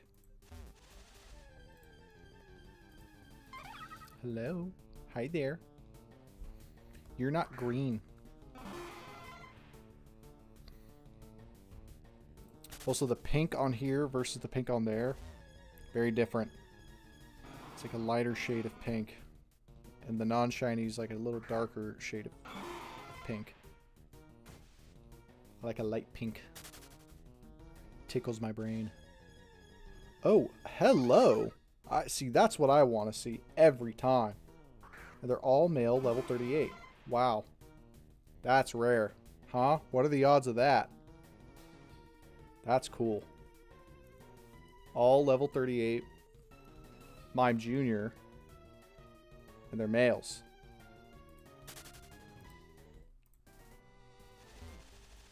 Also, there's a team event next week.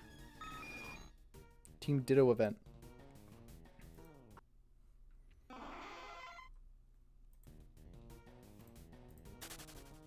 March 20th.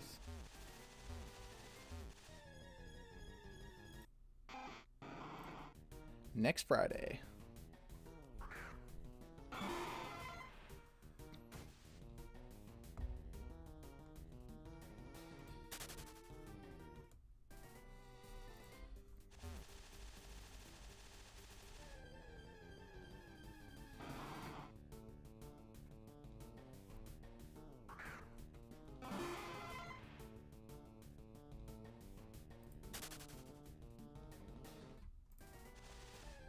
See, this is cool. It's Ditto hunting time. In preparations for Shiny Wars, we will be hosting a few Ditto events. The first one is from the 20th through the 22nd of March UTC time.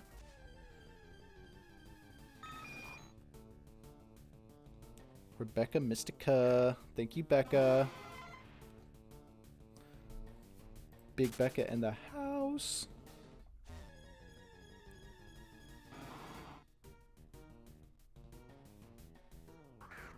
And it is no longer nighttime, but we still have steps for our lure.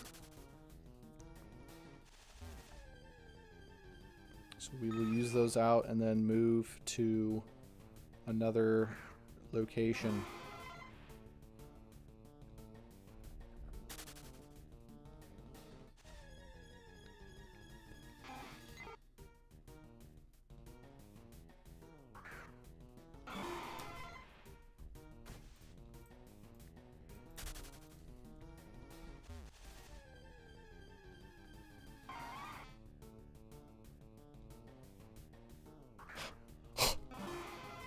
Oh, come on.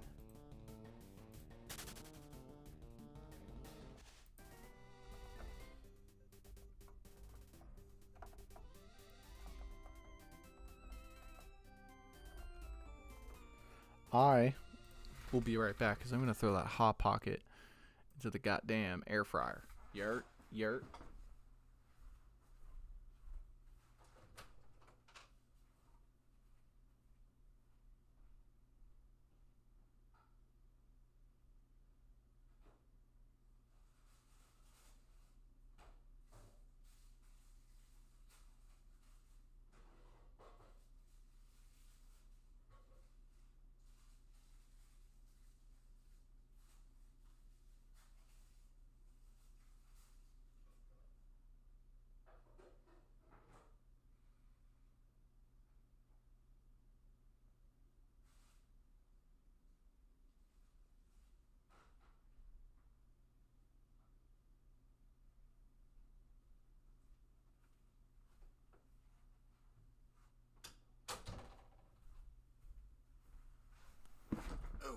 So by the time this link is done, my Hot Pockets will be ready. And then we can keep prepping. We can actually go to fossil hunting. Or fossil gathering. It will not be fossil hunting. Not until event season. Oh, did not mean to do that. Oh well, whatever. Charm's a charm. Hunt how I can.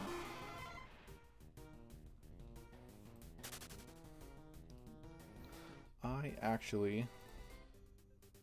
So the lure is up.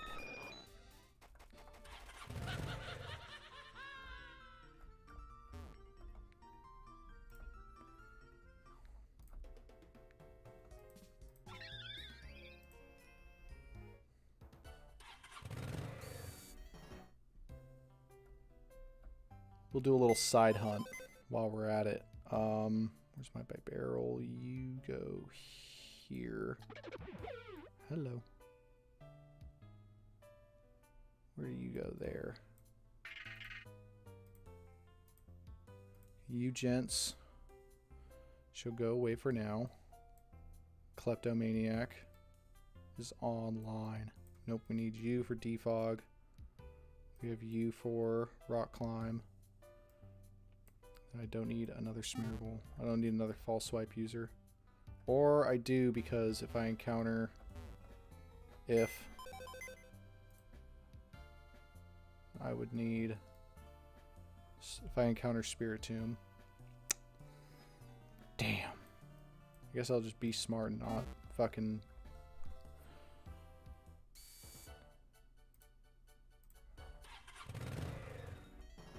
Need to use a... What's it? Soak. If I encounter a shiny Spiritomb, I will need to use Soak with my Smeargle.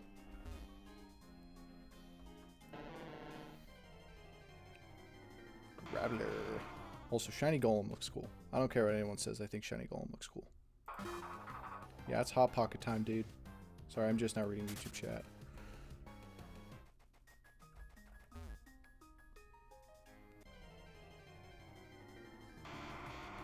Let's get these frisks popping, yo.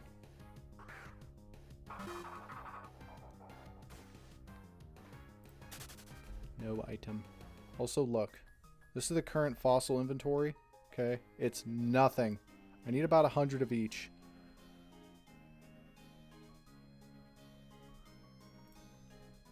If you encounter a shiny Spiritomb, give it to your team leader because it's his favorite. Oh, okay. Will do. Yes, sir.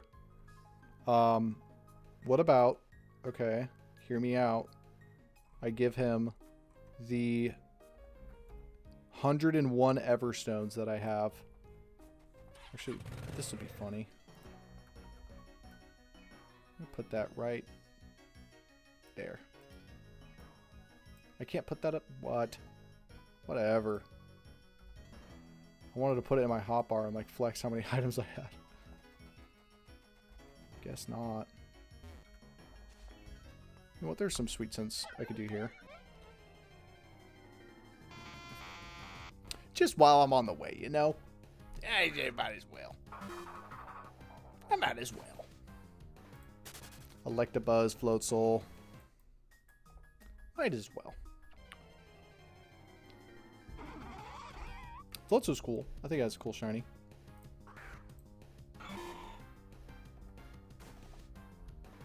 Oh, my lord. I think Float Soul Shiny's cool. Silver, blue, yellow. We already have a water type and a electric type shiny. With Miko and Diego, so it's like... Oh well. Rotom. Shiny Rotom would be really cool. Hello. That's not what I'm looking for.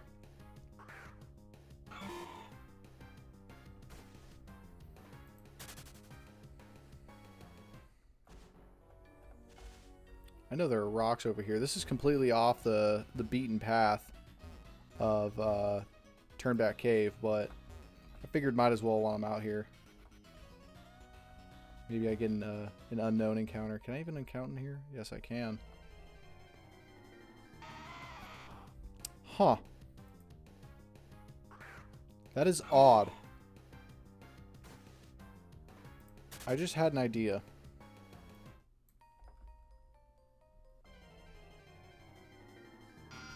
We get Zubat and Geodude in here. How many lures do I have? Sweet Sense do I have left? I think I have one more left. If I'm not mistaken. Yeah. I probably will only get... If only I had Shiny Breloom, I'd have full shiny party in this link. You'll get it one day, man. I believe in you. Let's go to Turnback Cave. Let's actually make progress here, yo. Ooh, did you see that movement? Did you see that time efficiency? Fuck.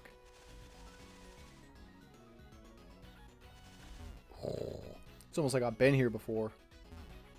Okay, that was a flub. Deep Bog.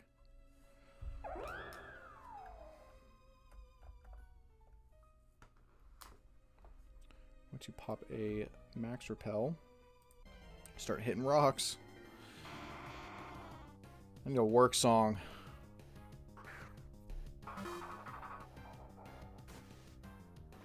Let's get that frisk going, yeah, Bennett? Okay.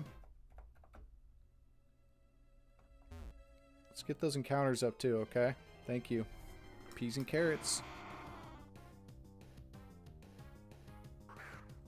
Let's get that frisk popping.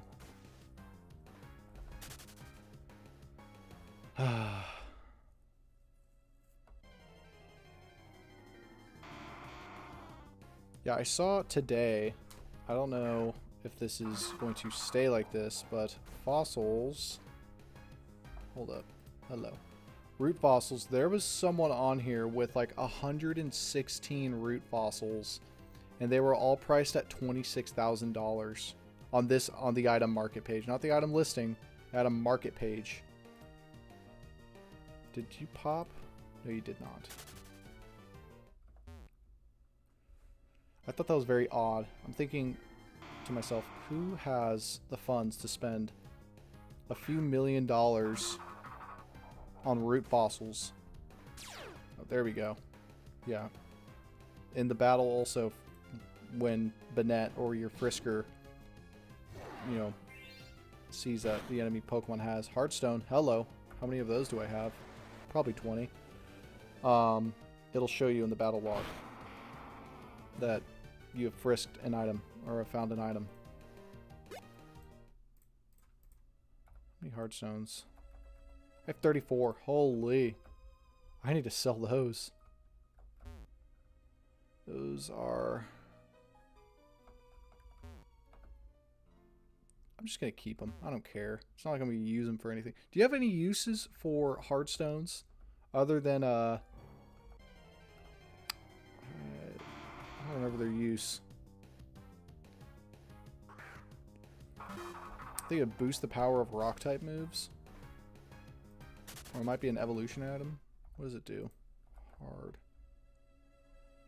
Increases the power of rock-type moves by 20. Yeah, so it was 20%.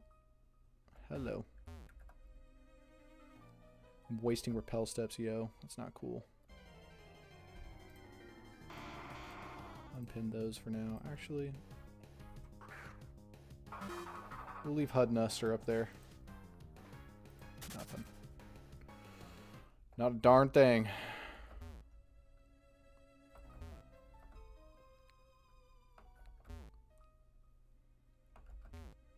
What are you hunting right now? Are you hunting Shiny Breloom right now, Conan?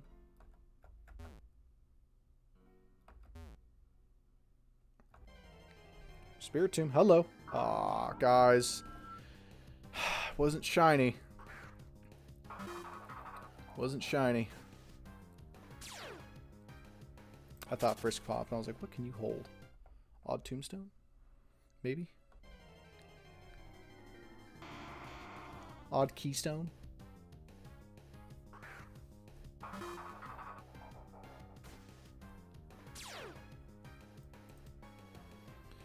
Give me that rock. Give me that rock, boy. Give me that goddamn rock. Everstone. Cool. Whatever. Put you up there. No. You just sit right there.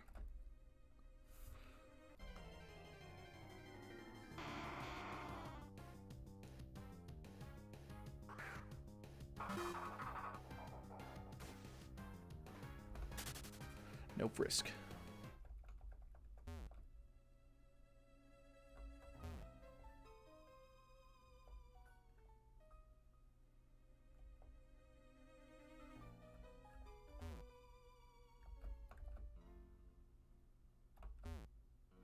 It's time for me to lock in. Okay, y'all, I said it was time. Thank you. It's time for me to lock in and 5 rocks in a row. I don't get a single encounter.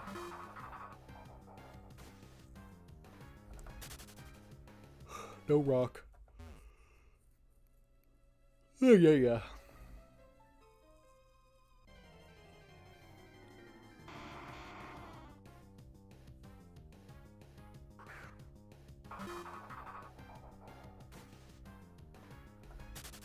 No frisk.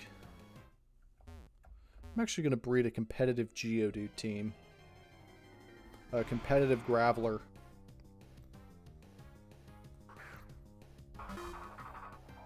See the Eviolite Sandstorm with a Hippo down.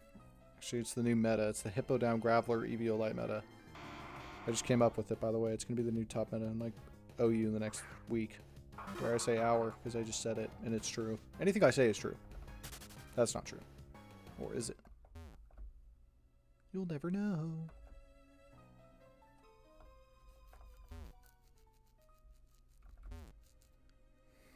No rock. I got 1 rock in here. So far, it is... My odds of getting an item are 1 item per room. And I'm about to go through this entire row without encountering a single Mon. Just had to be the last rock to do it. That's tough. Okay, let's see this item. Let's see this frisk pop. No item. Golly gee.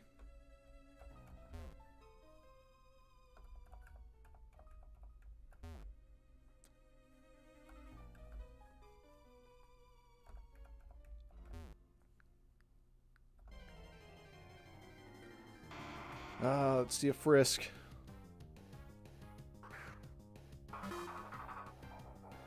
Let us see a frisk. No frisk.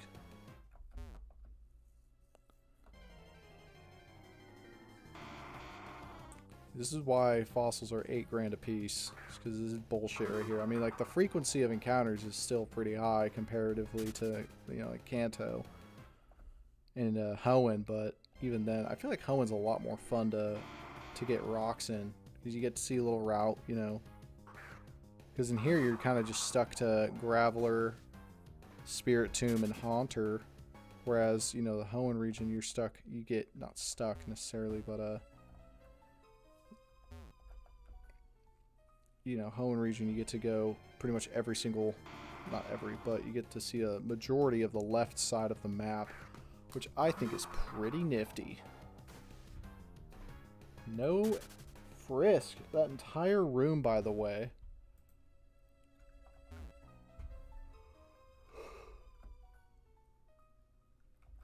Ay, ay, ay. So far, we're at 1 Everstone and 1 Hardstone. That is 2 items in the span of 10 minutes.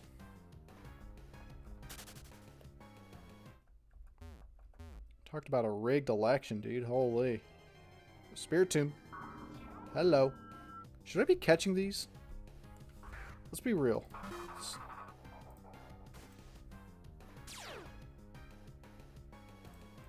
So they go for like 7K a pop, low-key.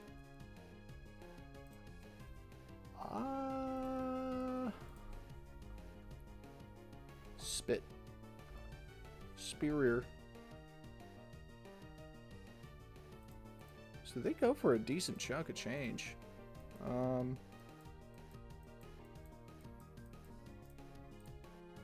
So it's like 7K for, and then 20K for 2 times 31. Okay, so that's not bad.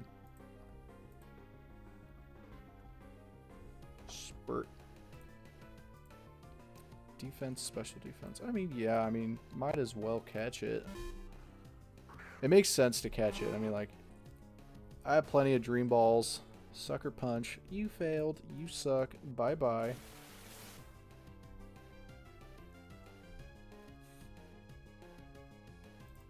I don't think it can hurt me unless I have sucker punch.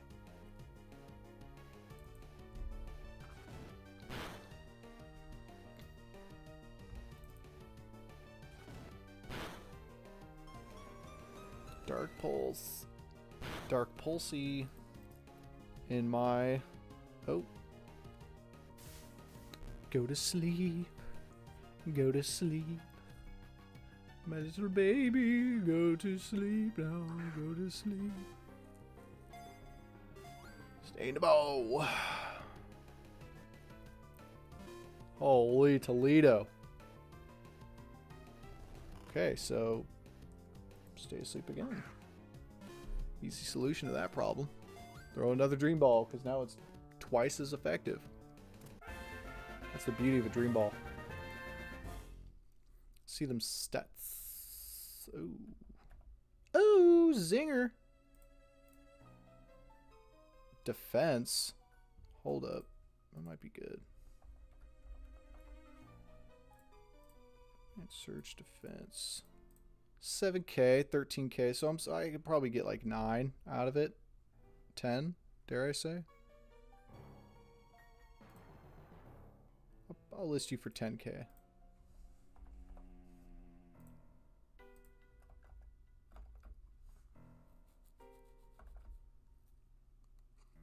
So, I mean, no fossil, but Spiritomb.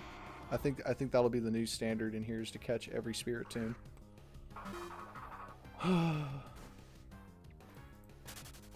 Oh, what was me? So hard. I'm working in the freaking slums right now, dude.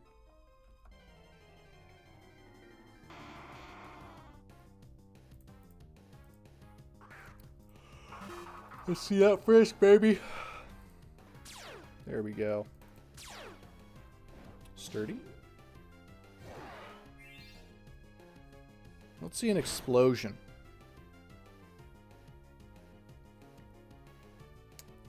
Okay, since you gave me a hardstone, you're getting thieved again. I'm just straight up killing you. We're just gonna kill it. 2 hardstones. Wowza. Put Spiritomb up there too. I'll never forget how I fucked up the Spiritomb market. How did you fuck up the Spiritomb market? Was it an influence solely by you?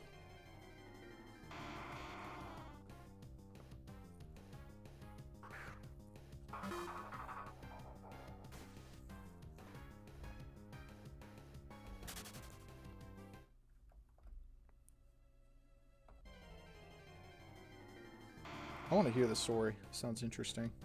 Ooh, my Hot Pocket, my delicious Hot Pocket is going to be done in 3 minutes here.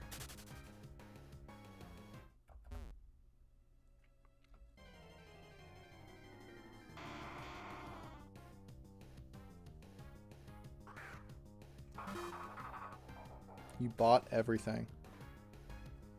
Oh, I'm assuming to breed.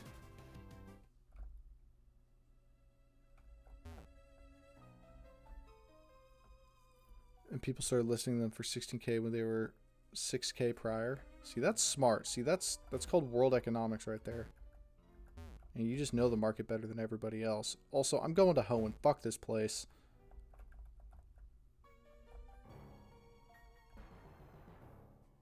You're not it. You're not it. You're not it.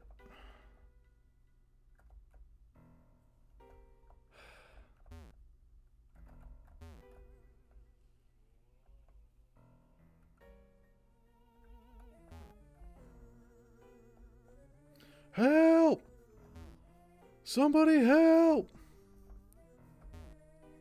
I don't want to be here anymore, guys. I don't want to go. Oh, golem.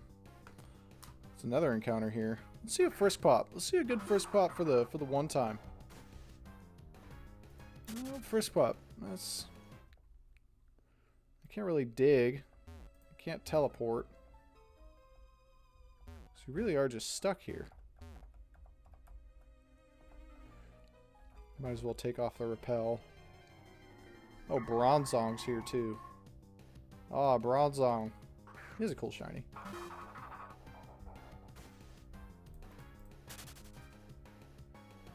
The day I get my shiny Spiritomb, I'm about to make some good bank selling the rest. See, that is true. That is a good way to go about. Good way to make some change. I don't know how many you bought or how many boxes Spiritomb you got, but I'll sell you mine. I'll sell you mine for 6K. Big clops.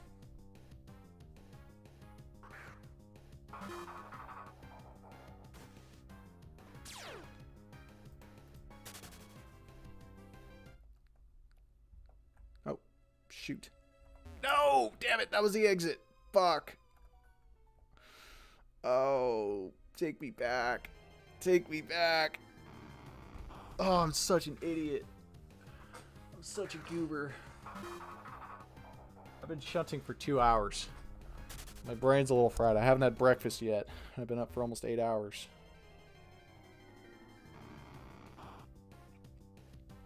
Maybe it's telling me all Spiritombs are mine. Promised you 3,000. I did not promise you a Spiritomb 3,000 years ago, okay? We're also popping repel. I'm tired of seeing haunters. Oy vey. Okay, that's all I gotta say about that. Oy vey. I believe it's down from here. I'm just gonna keep going down until I find the exit. Fuck this place. I'm actually getting frustrated. Like, where the fuck is this exit? I know you're supposed to go back and forth between rooms.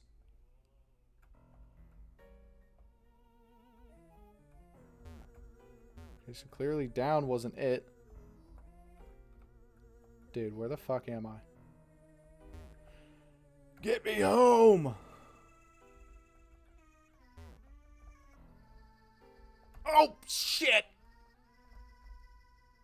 Oh, it was right there. I did it again. Son of a cunt. Okay, finally. Also, you get a free Stardust every time you come in here. About to kiss the wall to find the exit. I ain't kissing no fucking wall. Trust me on that.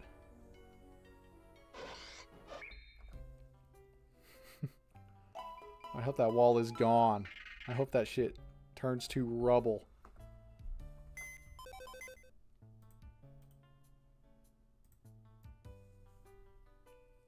I mean, it's got a 1 by 31 nature.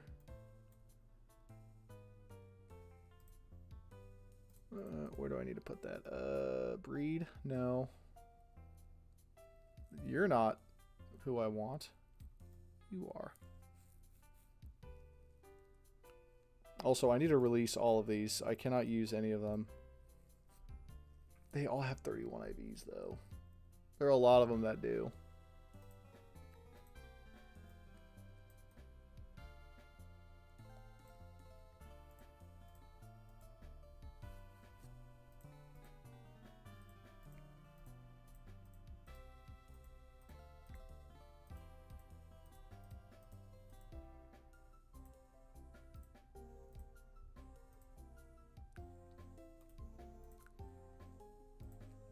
Okay, the ones with 31 IVs, I'll keep. Houndoom, Swarm, and Unova. Oh, get me there now. Alpha Swarm at 215. Hold up, pause. Holy smokes. Pause. Sinnoh Alpha. Sinnoh Alpha.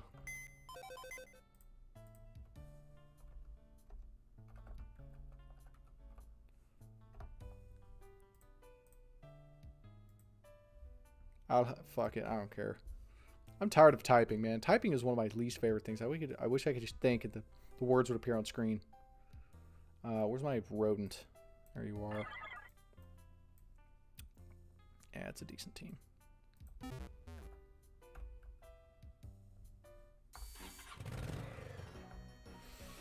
Let's see what you are.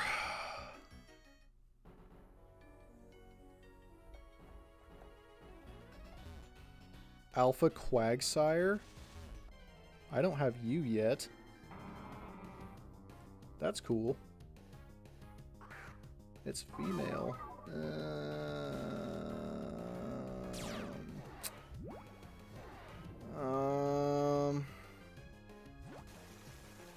Yeah, it's cool, I guess.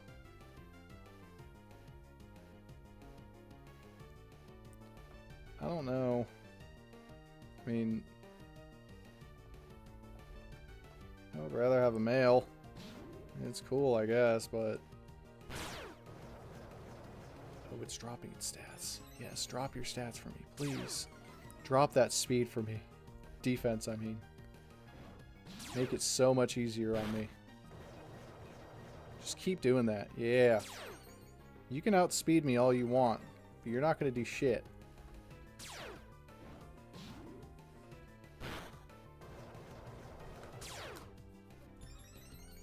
Dude, can you just kill me already?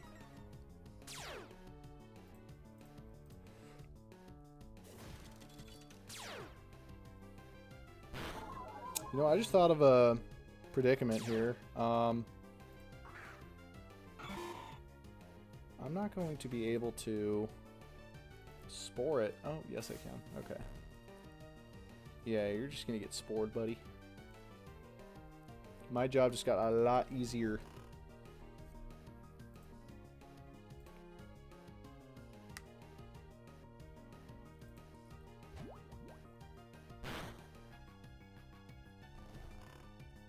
Oh, thank you, thank you. Stay asleep, stay asleep.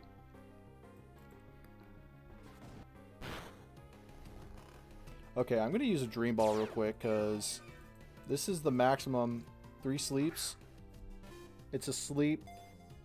It's at 50%. Okay, yeah, no. And it's going to wake up. It's going to Ice Punch. And it's going to drop every stat anyway, so now it's at +2 speed.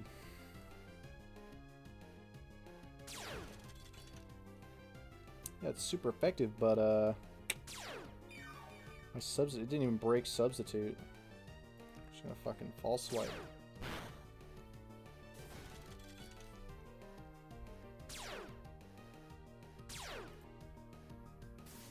And I Spore you, and I put in another Substitute.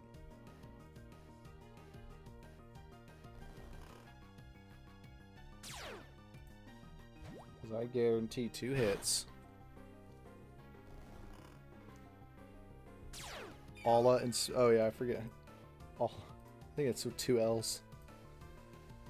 Assalamu alaikum, brother. Or something like that.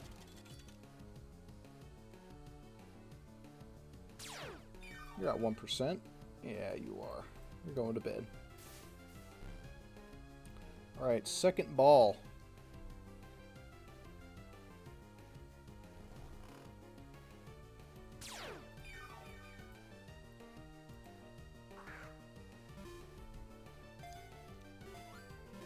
Okay.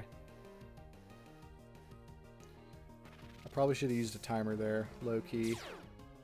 And you're still asleep, so I guess now would make the most sense. Okay, that's bullshit. Are you still asleep? Please stay asleep.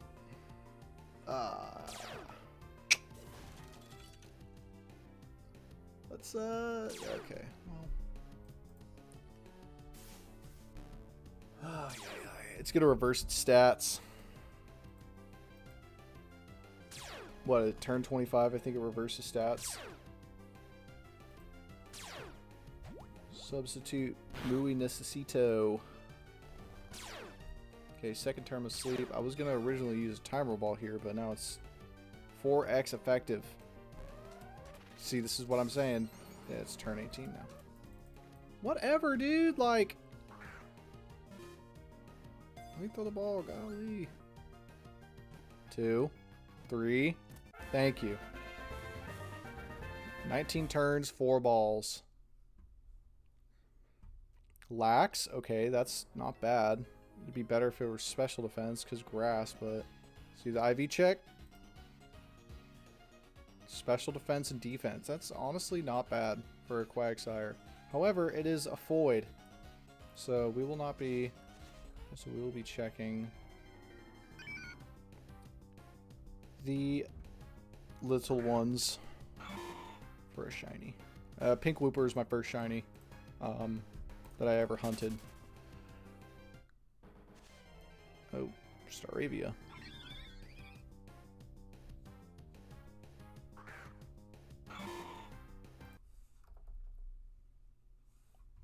I'm gonna check the moves.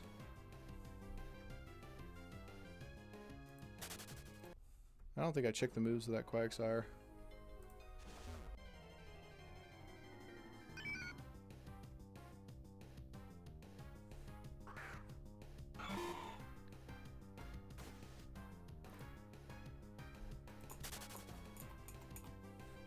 Where's the other Woopa at? Here you are. No shiny. Whatever.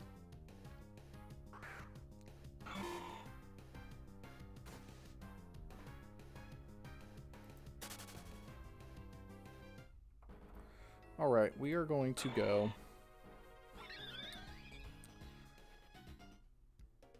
Oh.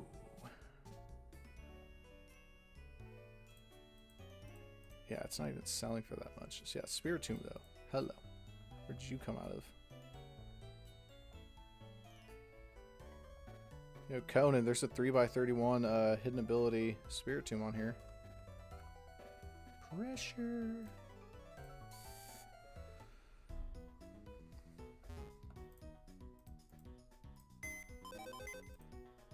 Unaware. It's not bad. Silly nature.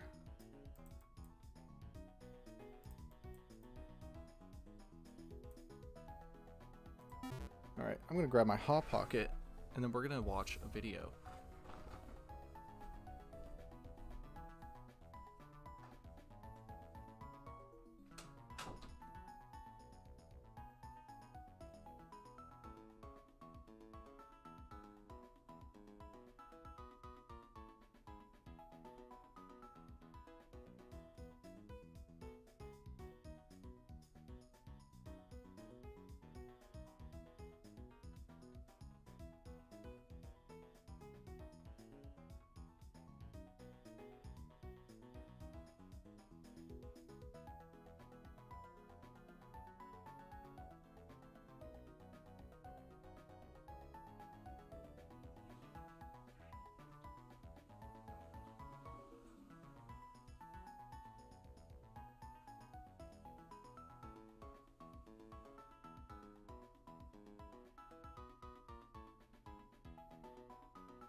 All right, we are back.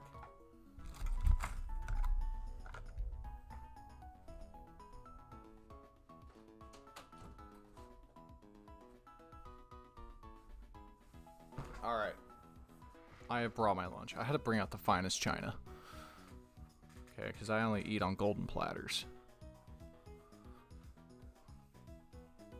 I only eat off of Chinese ivory because it's good for me. And I'm rich, and I have $1 billion. So, turn that down real quick.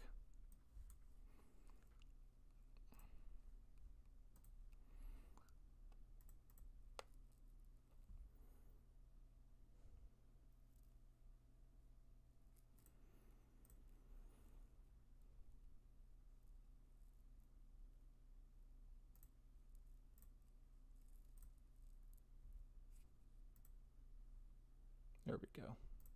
So I want to watch this while I eat. I'm going to switch my mic to my headset mic. And we're going to see about that. Test, test, test. All right. Video I edit. All right, so this here is Minish's most recent video. Also, sorry for the drop of quality in the mic. I sound like this now. SpongeBob. Just want to watch this real quick like. Hey guys, it's Minish, and I've been getting a lot of questions on stream, and It's the most recent video as of 15 hours ago, and I meant to watch it earlier. I figured I'd make I a have video not. of it, because not everybody watches my stream, and for whatever reason, you guys like to hear my opinion on things, right? Rather than a video I edit for months at a time and work my hardest on, and it goes out to like 12 of you. I appreciate you, 12, you're real. But anyway, so starting out, what are my thoughts on the Pokemmo boycott? So again, I am a Petrowski enjoyer. I think he's great. I think he's good for the community, and DMs and everything with him have been extremely positive. I'm generally under the impression he's a good person. Now, that being said, I think his opinions are retarded. And he'll tell me to my face that my opinions are retarded. And we agree to disagree. And I still have respect for the man, right? His view on what is going to solve the economy is actually going to perpetuate the issue and create more issues and not solve what he's trying to achieve, right? If I'm wrong, correct me, right? And I could easily be wrong, but from what I'm gathering, we want to either. Now, I want to preface on Petrowski's boycott.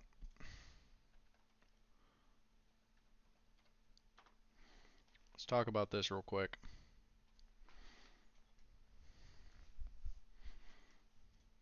The boycott. This is the video that Minish is referring to. Real quick. Now, it's really important The boycott that demands. a boycott be extremely organized and your demands be very, very clear and concise. So I have 2 demands that I want met from this boycott from the developers of Pokemmo, which I hope you will find these demands to be beyond reasonable. Demand number 1, a monthly dev blog where you talk about what you are working on or even discussing behind the scenes. See, I like this. This is something that I agree with. I want to be in the know. I think everybody kind of wants to be in the know of what's going on. I don't want to have to wait 9 months, 6 months, 3 months for an update. You know, it's like when you log in, right? The announcements, right? These are all the announcements from Shiny Wars. 1, 2, 3, 4, 5. We've gotten 5 announcements in since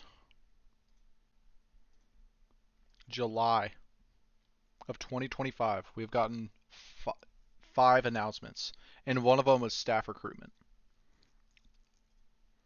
So I agree with that. The frequency of announcements and updates to the blog is important. I think we want to be in the know. It's like not last minute, like the week of or week before an event.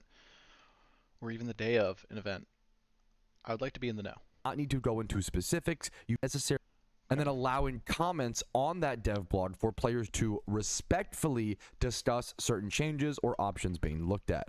A small blurb example from one of those dev blogs could be something like this. We know the player base currently feels Okay, whatever.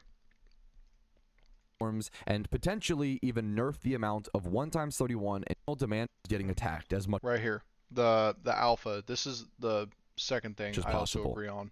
But continuing onward, on to my demand number 2. My personal demand number 2 is a change to alpha swarms and potentially even nerf the amount of 1x31 and 2x31 Pokemon received from Mysterious Balls. Okay, that's another good one. So, I will relate this. I will say alpha spawns are frequent, right? The last one we got was, what, 2:24 my time right now? And we got another one at like 11 o'clock today. So, and these are all Mystery Ball Pokemon. These are not, but these ones are. I called this one FOD because they're all trash. These are all most of them are garbage. There's a few cool ones in here, like this 2x31 Weavile, right? Has Pit Pocket, right? So if I wanted to breed this into one with Adamant Nature, or have a Pit Pocket, 31 IV attack Weavile, I think that'd be cool. I think it'd be very nice. However, I have no reason to have a Minccino, okay? I have no reason to have a a Purloin, or a 1x31 Snorunt with Moody, Noctowl, Sandile. I think that's one I bred. Yeah, I bred this one. I forget why, but point is, I don't need all these hidden ability, dare I say, 1x31 Mysterious Ball Pokemon in here. It just doesn't make sense to have. I don't know what I'm gonna do with them. It's like, and I can't sell them either because the price of a 2x31 is kind of horrendous right now. It's just not the best. Maybe this isn't the best way to look this up, but it's like, look, this Voltorb, $2,000. Okay, what's the equivalent of this hidden ability Voltorb? Or here we go, Cryogonal, right? I have a 1x31, less than. What is that? Hello, Cryogonal, 1x31 versus a 2x31 Cryogonal for $2,000. These are all dog shit Pokemon. Okay? I don't know, where'd you get this Mr. Mime at? That's cool. See, I want this. Mysterious Ultra Ball. Hello. Actually, how much does this go for? Mysterious Ultra Balls. Oh. Where were you caught? 25? So yeah, the 2025 Mysterious Ultra Balls. Okay. But yeah, so point being said here, In my and that's not a bad opinion. many people's opinions at this point, this is probably the #1 thing hurting the Pokeyen and Pokemo economy right now. This will not be a full market breakdown, as I've already talked about this ad nauseum on my channel. If you want a full hour-long breakdown, it is uploaded on my channel and should be linked in the description as well. But as a quick recap, over the past 2 years, we have seen early game money-making methods within Pokemon destroyed. Endgame activities getting more and more expensive, while the money-making methods get worse and worse, and there are more scarce viable options. I acknowledge that some players will always optimize the fun out of games and then wonder why they aren't enjoying it, but there are many endgame players who would rather shake things up and go catch their favorite Pokemon for profit for a little bit less Pokeyen, head into the Safari Zone for profit, or even try some breeds for profit. Hell, you used to even be able to make profit during some catch events, which would have you being involved in the community, surrounded by others, while also having a chance at overarching goals and just some general fun. All of these money-making methods I just mentioned have declined into the dirt due to the influx of good IV Pokemon coming into the game from Alpha Spawns and Mysterious Balls. Ever since the addition of both of these mechanics, both Mysterious Balls and Alpha Pokemon, the value of good IV Pokemon has declined steadily and rapidly over the years. A 2 times 31 Pokemon, aka a Pokemon with 2 green stats in their IDs, and then a group Summonite as a Pokemon. 18,000 Pokeyen for a 2. Sorry, the 2 times 31 Cryogonal we saw a second ago over here, 2 grand. He's not even showing the 2 Cryogonal. times 31 statted Pokemon in good stats, attack and speed. Okay, well, Speed, these are good stats. Attack and speed, yeah. which is historically the most expensive stat of any egg group. Other egg groups are always going to be stronger, and some being weaker than others, but there are Pokemon that are as cheap as 5,000 Pokeyen for non-female only species in the Fairy egg group with 2 times 31. Pokemon in the Mineral egg group costing around 10,000 Pokeyen for a 2 times 31, obviously a lesser popular egg group, but still an important one. When things in the most popular egg groups, like the Dragon egg group, are 25k for a 2 times 31, where these would have been 40, 45, and even 50k years ago, this one's 2 times 31 and jolly, might I add. This would have been 60,000 Pokeyen minimum years ago. This one's adamant. You have all the best natures for a physical attacker with the right placements of the stats here. The average 1 times 31 Pokemon from 2 to 3 years ago was 6 to 12k depending on the species and IV placement, with 31 speed Dittos being the highest at an average of 12,000 Pokeyen because Dittos can breed with any Pokemon, and having the highest speed possible is very important in Pokemon, especially in PvP. A 1 times 31 Ditto in 2026 is around 7 to 8,000 Pokeyen. That is a 33% decline in value, which has ripples throughout the entire economy because a 31 speed Ditto is only 8k. Every other egg group breeder now has to inherently be cheaper and less valuable than it, because any Pokemon can breed with Ditto. So why would I buy a monster egg group breeder with 31 speed for 10k when I could just buy a Ditto for 7k? This has obliterated the values of other egg groups. Ditto prices need to be valuable on 1 times 31s, or else it hurts the entirety of the rest of the economy. The most valuable stat in the game has been diminished to pebbles in almost every single egg group as well. Okay, I feel like I spoke too soon on that. This example, the Bouffalont right here, the 1500 1 times 31 speed Bouffalont, I think greatly outweighs my 2 times 31 Cryogonal example here, To but pebbles spoke in a little too almost soon on that. every single egg group as well. This is also taking place right now during a high demand period for good IV Pokemon. This is during the Lunar New Year event. People need raid Pokemon. I did not think this was as much of a problem in previous years where the prices would decline a bit outside of events, but then return to a really healthy state during events. This time has passed. We are not seeing healthy economies during events or outside of events, at least in relation to good IV Pokemon. I don't want to speak for the economy as a whole, as it's a much more complicated subject. But in a game called Pokemmo, the Pokemon economy is a large part of it and a pretty big deal. At the recording of this video, a 1 times 31 field egg group Pokemon is less than 2,000 Pokeyen. If you were to pay 200 Pokeyen to catch this Lillipup and then sell it on the GTL, you would lose 200 Pokeyen, you would have a 1,000 Pokeyen listing fee, and then you would make 300 Pokeyen after selling this Lillipup. How are new players supposed to make profit within Pokemmo? How are endgame players supposed to breed for profit and consume the good IV Pokemon out of the game, keeping the entire economy in check when 2 times 31 Pokemon are being pumped into the game at such a fast rate from Alpha Catches and Mysterious Balls that the demand can never catch up? To put it simply, the supply of good IV Pokemon is way too high and the demand is way too low. And once again, the effect on this, on the economy, is that there are less viable money-making methods in the game, leading to more disgruntled and unhappy players. I'm not asking for a broken money-making method to be added to. I have an idea. It just came to me right now. I'm thinking of an idea. So, the GTL. Let's focus on this for a second. So, GTL as a whole, right now, it's kind of a flawed system. I would also like to add nothing. I actually have nothing to add. I think it'd be a silly idea kind of silly.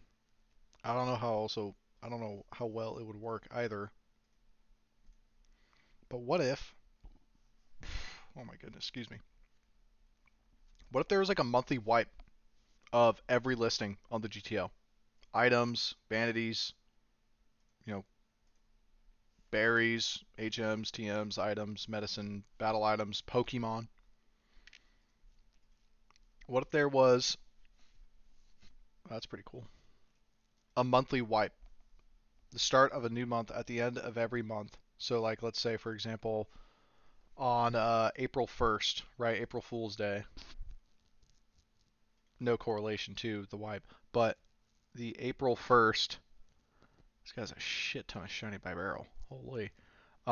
April 1st, the start of a new month, all of the listings on here would just go away. The people would be reimbursed for their listing fee, right? Because these $2 billion furrets, right? Let's make a listing real quick of little Spinda here, okay? We wanted 2 billion, right? Cost me about 25 grand, okay? So the people who have, those asinine listings of, Pokemon on here,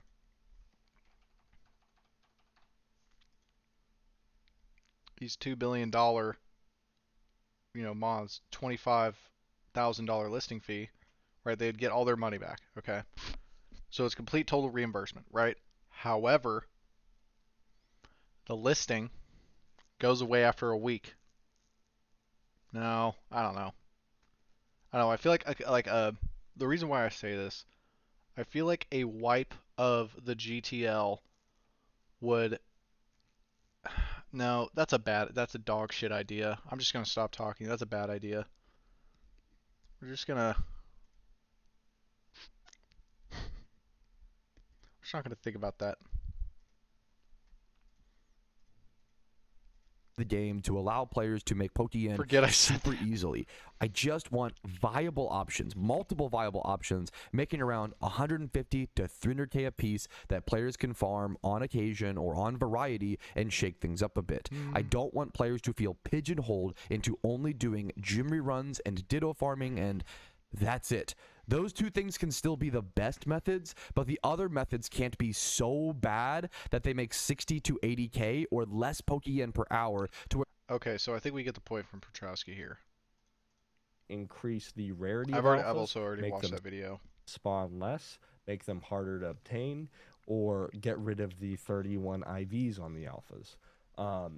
So, firstly, these changes aren't going to be impactful in the terms of the economy in general, right? The 31s getting bred for break even isn't exclusive to alphas. That is something that happens for regular comp mons as well. Like you breed up a cloister and you hope it rolls shiny. Some don't point during the breed, right? That's just something you hope for. And a lot of players who have money and just want the shiny cloister, they're okay selling for break even. They don't need to make money. They just need to mitigate their losses. And it functions the same way with alphas. If you do any of these changes, like make it rare, all you're doing is gatekeeping alpha breeding from players who aren't super rich. This is just a negative thing, and I don't recommend they go through with it. As for the 31s, I've said this a lot. I don't bother to catch alphas. I don't even bother to quick ball alphas. Making them more rare is dumb, and then getting rid of the 31 gets rid of what little value they have. If we cared about the 31s and the double 31s, why is their value so low on the GTL? This is a byproduct of a failed system where people can't grind as much. The yen is becoming stronger because no one wants to do Jimmy battles because you're making 300k less than you did before. So the problem here, what he's Nope. saying is that it would defeat the purpose of an alpha because they are 3 times 31. Pardon me. I mean, yeah, that's, you know, the whole point of an alpha, I guess. Carbonation. Hello. Yep. 2 times 31 alpha Crobat. I don't think that's a bad. Yeah, I mean, it's kind of defeats the whole purpose of why alphas are in the game in the first place. Like, alpha Pokemon are cool. Shalfas are cool. I like alphas.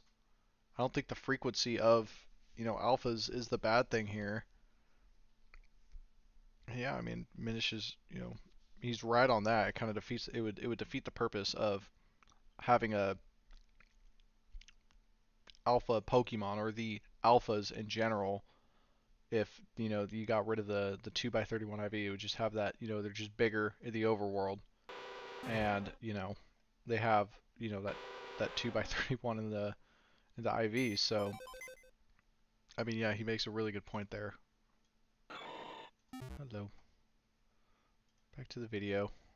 Nobody wants to do amulet coin farming because Yeah. they added hypnosis, just like, and these are Amulet coin farming has also been severely nerfed. brand new ones. They go back farther. Like the strings just killed income.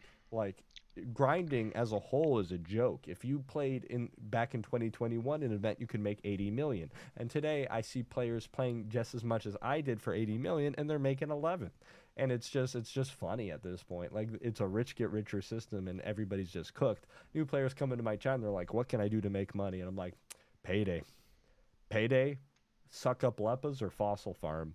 Or Jimmy run for like half of what I used to make when I was first playing.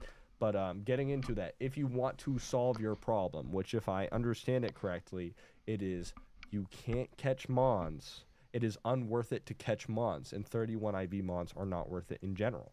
Well, it's a very easy solution, and if the devs had any degree of competence, or if they decided to hire somebody as smart as me or smarter than me, they would easily come to the same conclusion I came up with in 5 minutes. Here's the answer to all your problems, guys. Not clickbait. All you have to do is add an NPC and let you turn in the 31 IV Pokemon for 10k.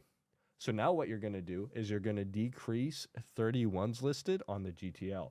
You're going to decrease breedable 31s. You are going to just have a flat 10k. So if people are lowballing you, if you aren't able to sell anything, well, guess what? You can turn the 31 IV Pokemon into the NPC for 10k.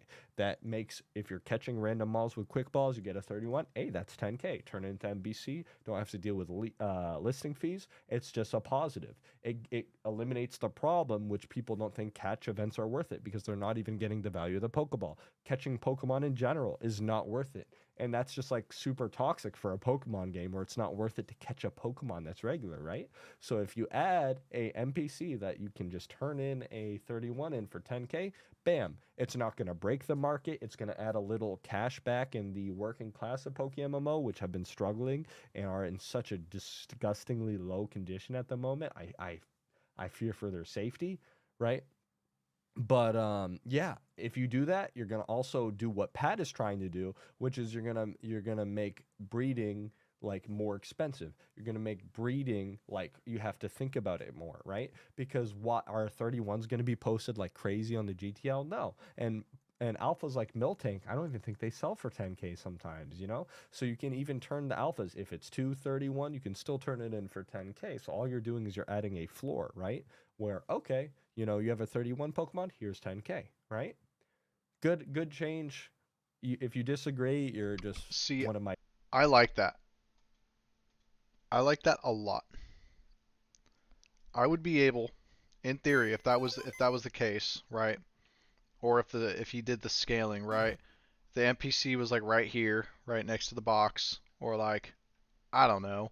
They have these two chuckle nuts over here, right? If he was somewhere in the Pokemon Center, right? Or it would give a reasonable. Oh, have I never been down here? I've never been down here before.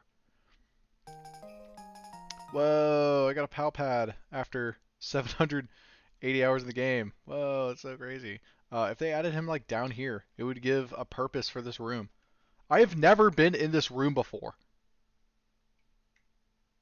I have never had a reason to go into this room because they all say, "Oh, function not implemented yet. Function is not yet implemented." Right? So you replace like this girl right here, right? You say you use her or something like that. You just completely eliminate this counter, or you just give this counter a brand new purpose, and not having to, it's just wasted space, honestly. But now this room would have a purpose, right? So now, with that being said, if you had a 2 times 31, I would like, 20k. Dare I say 25k, 21k. Something like that, right? So this Shid Ninja, this useless Shid Ninja, if I were to sell this, a 1 by 31 Shid Ninja is $1.4 thousand. I'd get $2,000 for my Shid Ninja right here. Okay, 10 grand? That'd be cool. And even like a ball refund system, where if I turn in the Shid Ninja, I get my Pokeball back. So I wouldn't have to grind Pokeballs. I wouldn't have to buy Pokeballs. You get a little bit of cash back, or $10,000 plus the price of the ball. Right?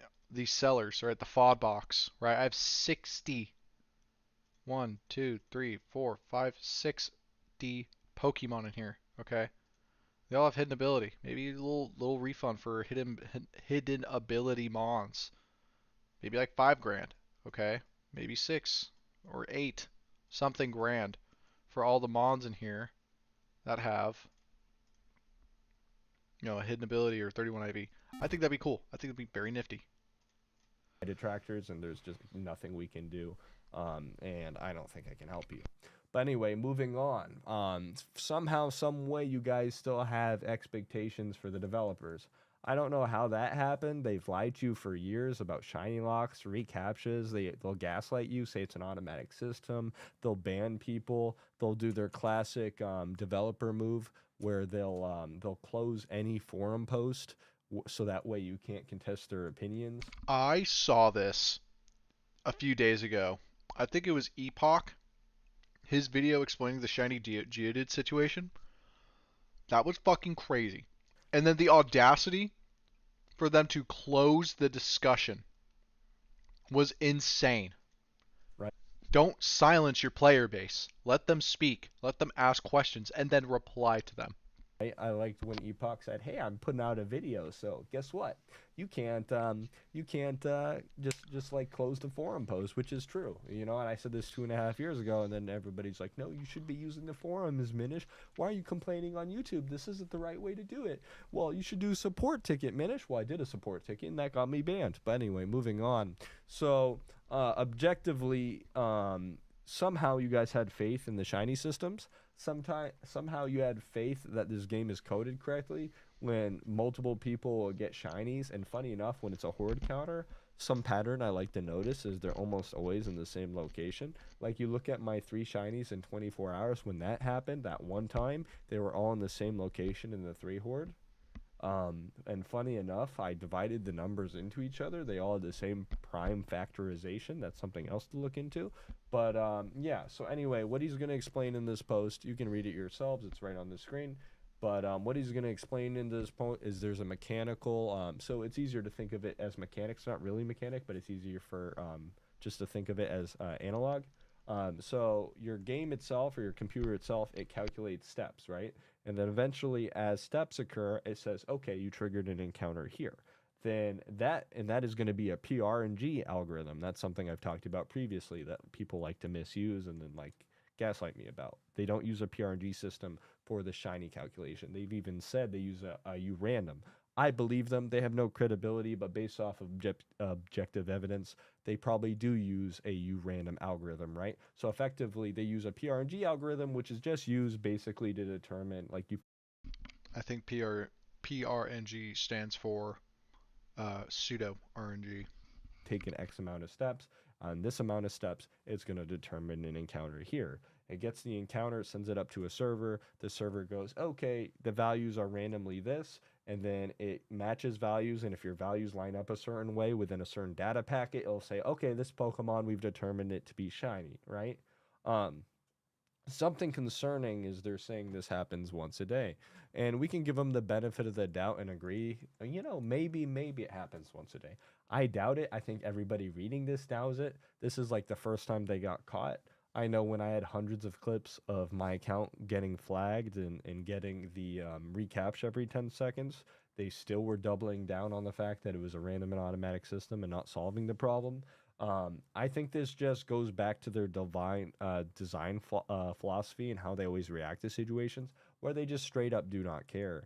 Like, if you are a player and you are struggling and you have a negative system that affects the player, they're going to make no attempt to patch it. They're going to make no attempt to rectify the issue. So, right, you can say that this happens once per day and it's low minimum, but once again, you see an issue they know about and they're making no attempt to correct it, and they're letting players suffer. Unfortunately, because they're so short-sighted and incompetent, they don't actually like think things through when they release stuff. So like they're like, oh, okay, well it randomly happens. Wait, won't one of those things that trigger a shiny cause it to have a dead shiny?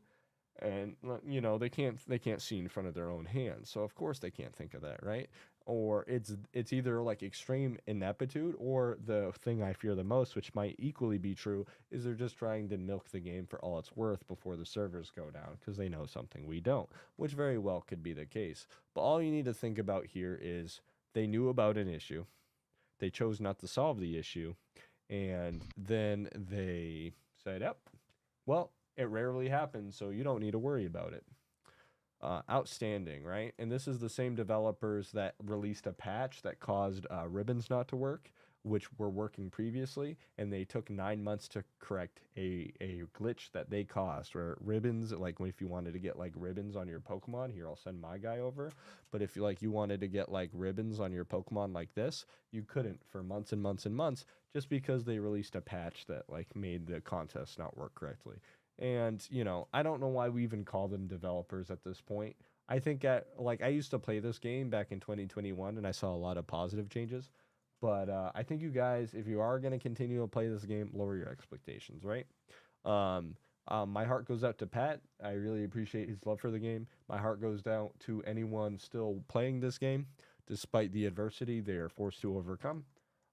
If you're a new player, God bless you. I'm sorry that you have the grinding experience you have. Dude, I think I got in at the right time.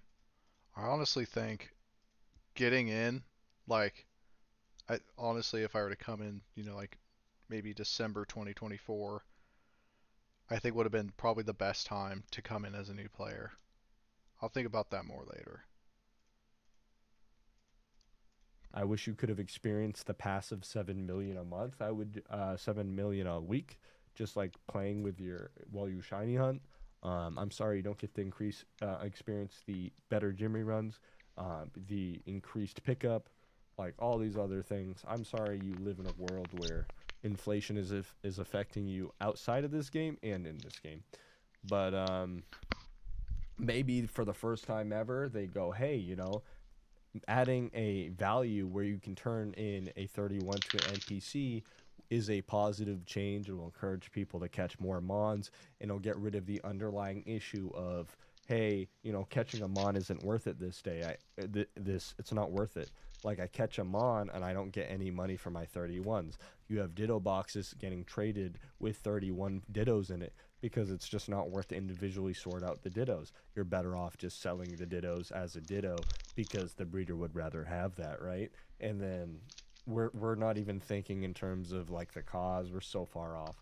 But anyway, all of you guys can turn off your brains and just blindly listen to me. This is a good decision if they choose to implement it, which they won't because, again, incompetent. But add a NPC that lets you turn a 31 in for 10K. It'll put more money in people's pockets. It'll decrease economic scarcity where people are having to hold on to their yen because they can't get it and it's hard to grind and there's no fun grinding method. This will just add the ability for players to catch mons without feeling like they're wasting their time and effort. And I think that's the more of the problem. And then also it'll have positive long-term implications for breeding for profit by making the 31s more scarce, because if people are lowballing you, you can just turn them into NPCs for 31. It's going to have a similar dynamic. I like that. I'm also done with that video for now.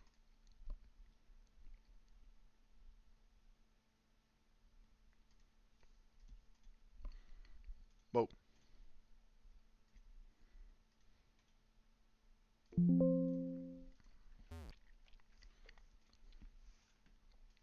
Let's get back to it. y'all. I just ate a delicious little lunch. Actually, I'm gonna put this cheese stick back in the fridge. Actually, no, I'm not. I'm gonna eat it. I had a cheese stick, had a cup of yogurt. I had some little prebiotic yogurt or sauce packet thing full of microplastics. Oh, I love microplastics. But okay, so let's analyze here for a second.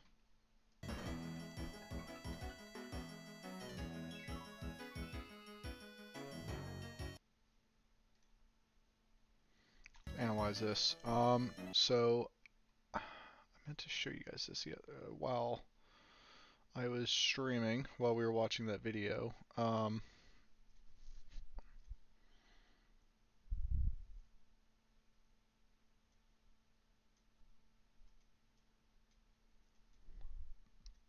Alright, so this real quick, right? This is my inventory right now for Pokemmo, right? I've listed everything to what I have in game. Let's do a little bit of this. Hello.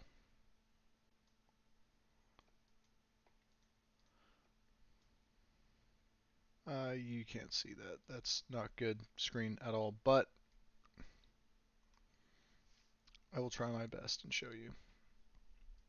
Essentially what this is a Google spreadsheet.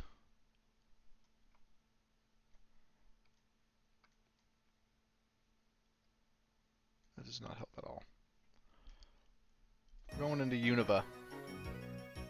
Sorry, Hoenn. That's what I meant to say. We were going back to fossil farming.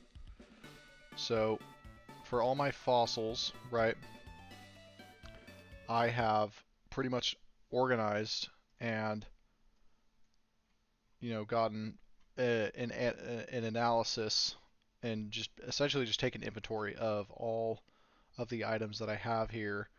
And I'm going to update it weekly, right? So this was at the start of the week, was the last time I put anything in here. I've kind of organized it like, it was just like a base layout that Google spreadsheet had as if I was like running my own shop. But at the beginning of the week, Armor Fossil is at 7.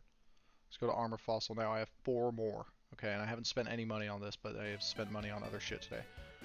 Cover Fossil. Where is Cover Fossil? 19. I still have 19. Dome Fossil. Have 1 more. Helix. I had 6. Got 1 more. Plume Fossil. I had 27. I have 3 more. I don't even think I have Root Fossil yet. But yeah, now I have 3 more Root Fossils. And Skull Fossil. Where are you? Yeah, I had 8, now I have 14. So, not the steadiest, you know, return of inventory. But, point here is that this is all, sorry, super distracted. Still learning how to operate fucking Streamlabs. I'm still trying to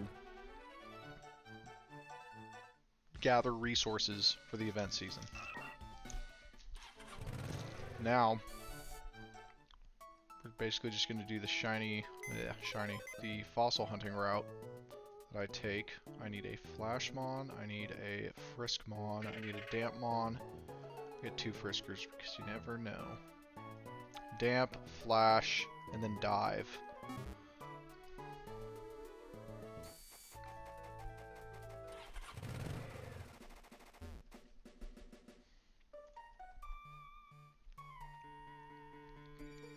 Now it would also help if your Mon, if you had a Dig Pokemon, that would also help. Very nice, very convenient.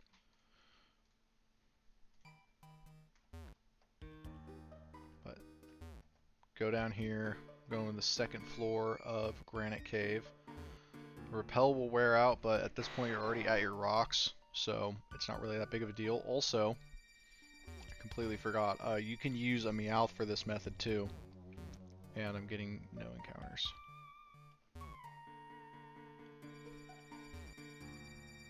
That's sick. Wow, I got one encounter out of all those fucking rocks. That's so tough. Anyways.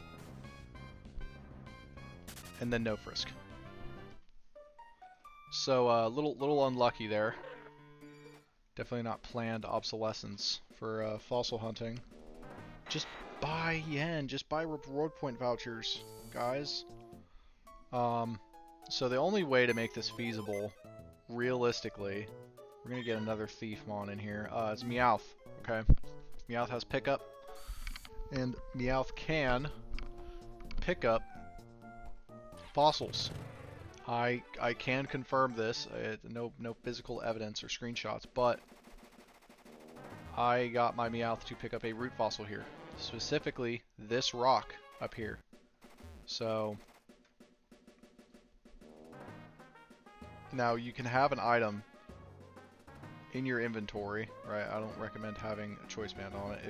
If you're payday farming specifically, just like specific payday farming in Kanto, the 6th Isle, where Jolteon spawns. I think it's the I forget what ruins like it is, but it's good to have a choice band for your Meowth for payday on that. You just do a little bit of more damage, which is very nice. So here, strategy is if you get a rock, right? Strategy, because you can't see, like you don't have frisk on Meowth, right? You have pickup. What you do here is thief, and it has sturdy. It'll pop just like that. Okay, we didn't get anything. That's fine. It'll use takedown. It's gonna die.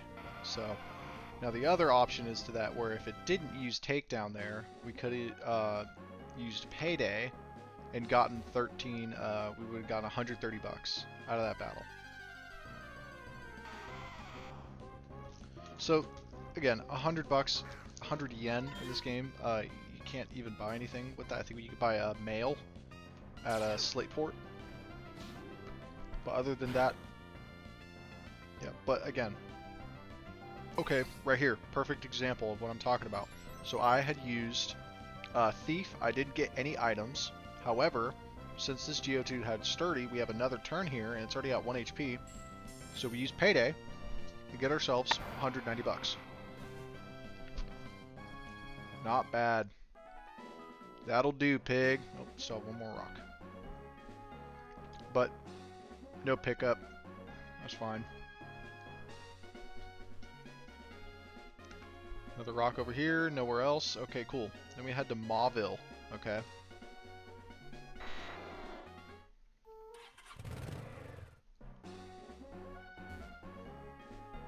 Two rocks right here. Nothing. Nothing. Okay. Oh well. So then we head to Moss Deep. Over here. Pop a Repel. Now, stay within if you really want to be like, not a prick, but a stickler for money. What you do is you stay within this blue border, okay? Once your Repel runs out, you use Dive. You just float the rest of the way there. You get to listen to some of the best music that Pokemon Emerald has to offer.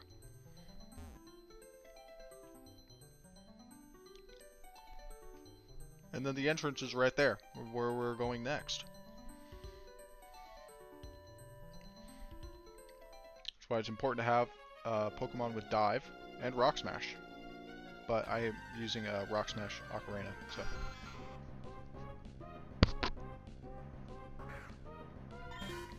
Now right here, we're just gonna pick up Payday.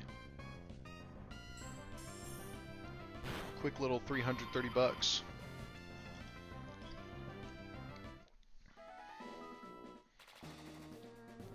So, the math that I'm doing for that there is when you use pickup, it is multiplied by the percentage, I believe it's 10% of the Pokemon's level. So right here, if I were to use pickup, or sorry, if I were to use Payday, if I were to use Payday on this level 33 Graveler, I would then in return receive $330. So just add a 0, really, like a 4th grader. I'm going to explain this to you guys like it's like you're a 4th grader, but you're not. I respect that. You just put a 0 there, right there, where it says 33, 0. That's how much money you will get if you use Payday on a Pokemon. So we're going to use Thief here. How's that sturdy? We like that. No item, that's fine. And it uses self-destruct. So that's not fine. That's not cool. Does a little bit of damage, that's fine. We have potions. We have prepared for this to some extent, kind of. We have 30, yeah. We have enough, right? Now, since we are broke, we're not gonna use a repel here, and we're just gonna suffer through the wild encounters that we see, and use Payday. Because boy, oh boy, do we need it. Okay, another Graveler.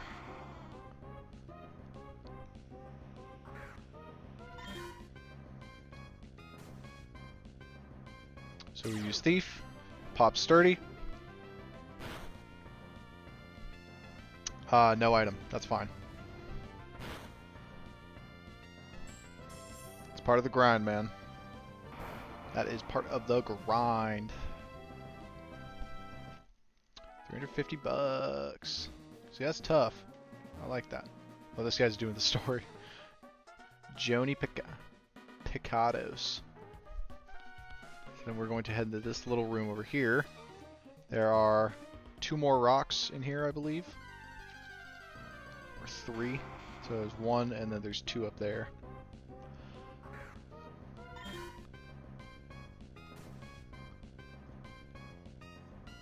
There's Thief. No Sturdy. Interesting. Alright, well, yeah, so there's 2 rocks in here, and that's the end of the Hoenn route. Now there are more rocks in this region, but it makes more sense to just, you know, the rocks down in Dewford have already respawned.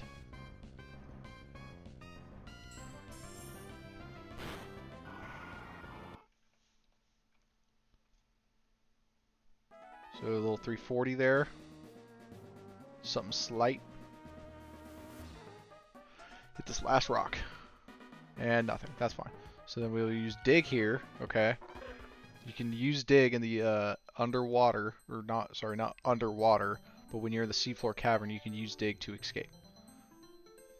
I don't know why it didn't work there. And then what we'll do is that we'll fly back to Dewford. Go in here. Heal, also teleport is very useful too for farming.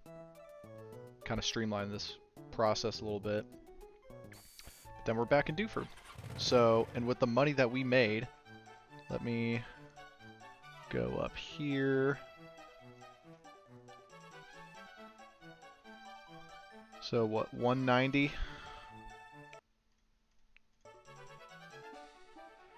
Actually, we're just going to do this on my phone so the music stays. So we have 190 plus 330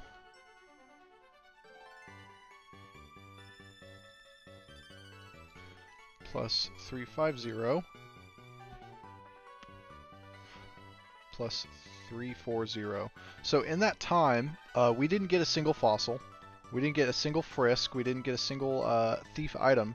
However, we were able to make 1,200 bucks, roughly. Also, I wish this game had a built-in calculator. I think that'd be really, really funny. Or just like really cool. Just like have it on screen and just keep on adding up your payday or whatever. Or encounters. Or I guess that's redundant because, you know, encounter right there. However, we did use two repels. So, you know, minus, how much does a repel cost? Oh, yeah. I mean, yeah, 800 bucks. I mean, we still made 410. It's not a whole lot of money, but, you know, again, not the worst, not the best. It's fossil hunting. It's the grind, baby. It's the grind.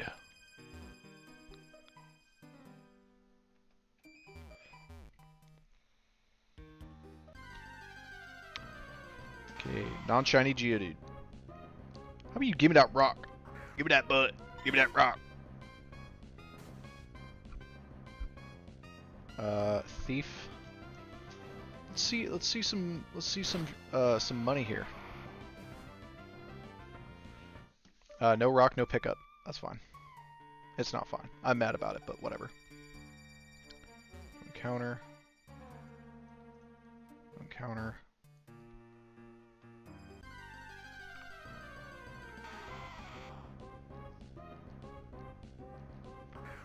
Non-shiny, level 15 female Geodude versus my thief.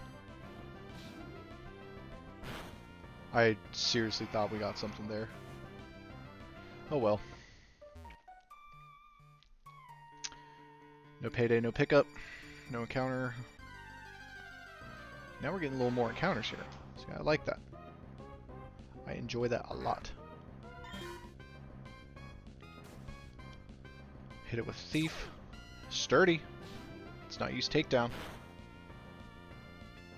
Stealth Rock. Nice little 170 bucks.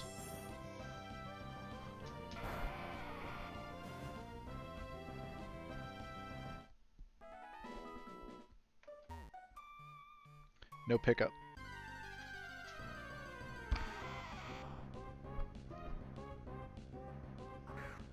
We did get payday.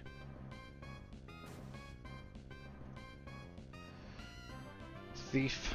Geodude. Ah, there we go. See the money. Show me the money. Everstone. Whatever. 1 Everstone. What do we start at? So 101 Everstones, we made 100. So 1 Everstone. Holy Toledo. This is rough, y'all.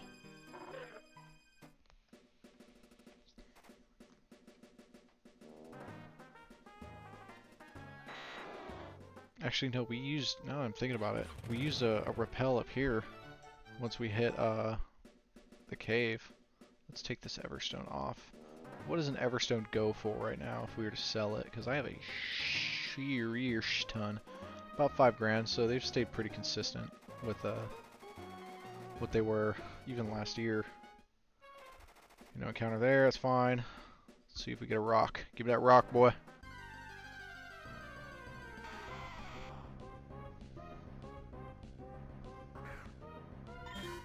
I also don't have any quick balls. I just realized that.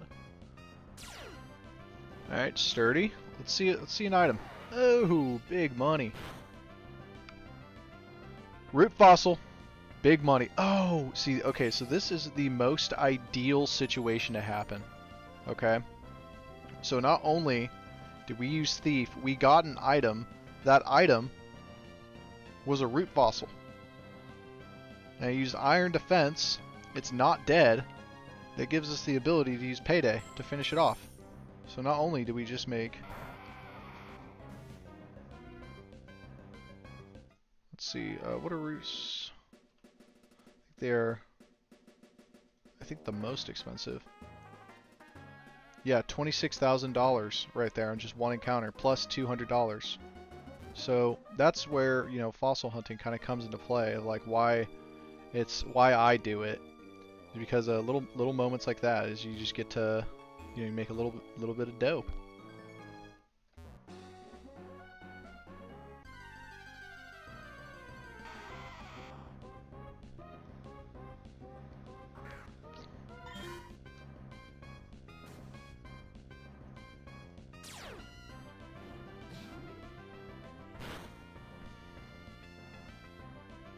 Take that. Ooh, avoided it. Hello.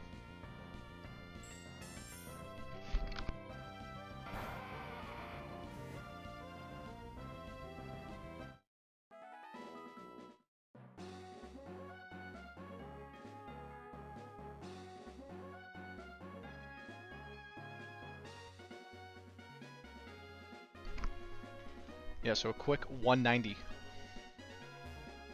Easy, ideal, easy little hunt. Put those behind me. Eesh. No encounter there. So that's the second repel. So this Takes 3 repels. It's 1,200 bucks. So far I've used 5. So yeah. It costs a lot of money. Ooh, big thief. Hello. Give me that rock, boy. Hardstone. Hardstones go for about 2,000 right now. 2.4. That's not bad. Take the hardstone. Keep smashing rocks.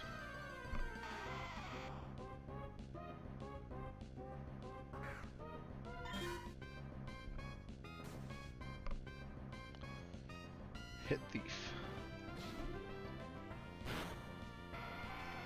No sturdy, no item. No pickup either.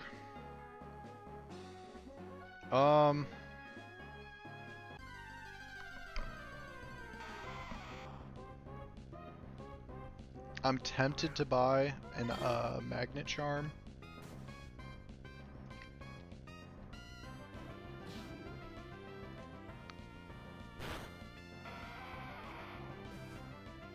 I don't want to ask. That's fine. Alright. No item, no pickup. It's fine. We're going to get as far as you can on the dark part of the water.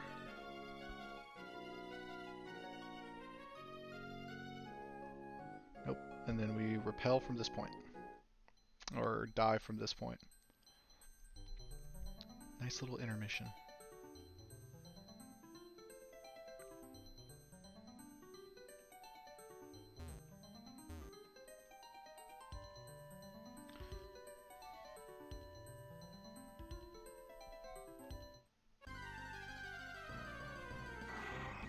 Alright, Golbat. See, wild encounters are going to be our friend here.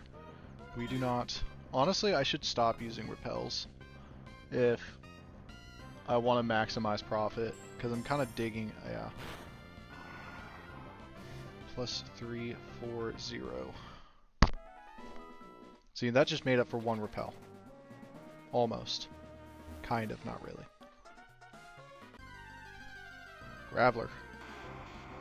Now, these are the only mons that can kill us here. So we use Thief. It has Sturdy. Now it can use Explosion, Takedown, and Rock Slide, and Earthquake. So, no item, but we Payday. That's 350 right there.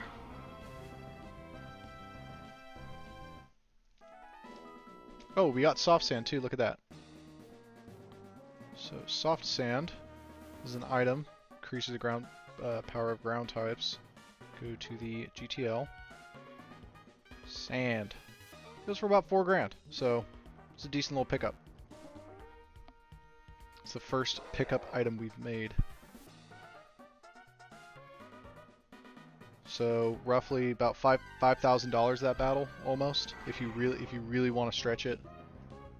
So soft sand plus 350, yeah, so about 4.6 grand. Then 330. So now we're starting to really pick up the cash, right?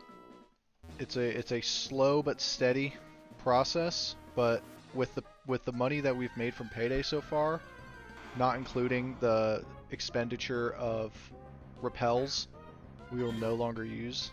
Except, I'm gonna use repel in Dewford. It doesn't make sense to even Payday those mons down there unless you've, Graveler or a Geodude that has Sturdy and uses a non-self-damaging move. So what is that? 3.360. Any pickup? Nope. Okay, that's fine. So now, pretty close to 3 grand just off Paydays. It's really good. 2, 3. Another rock. Another encounter.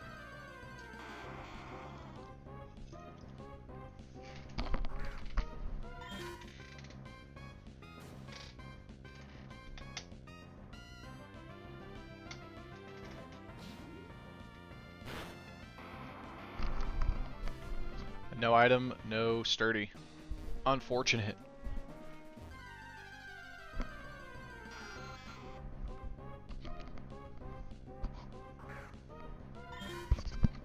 So I also thought about this too. So level 36 Zubat, right, versus a level 36 Crobat, or a, what the hell, Golbat. We'll get the same amount of payday in return. Right, so 360, $3,320 so far off pickups. 2 more rocks, and then oh, you know, we didn't hit Mauville. I totally forgot about Mauville. But you can honestly, you could also skip Mauville too if you just want to go down here.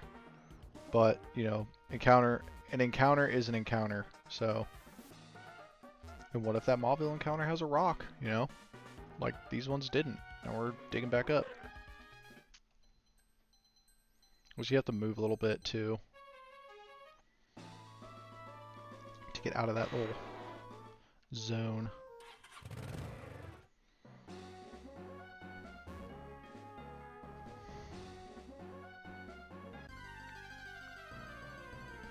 Look, we even got an encounter here. Give me that rock, give me that thief.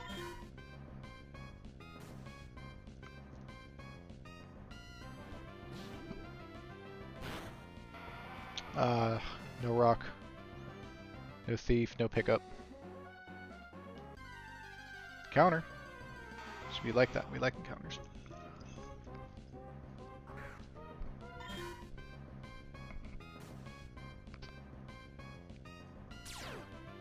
Sturdy. Let's see an iron defense or a stealth rock. Or that. Death by recoil. Alright, so no encounter, no no thief, no pickup, no payday. Oh well. But now we're back in Dewford and I have 1 repel left. So we're gonna go, where the hell?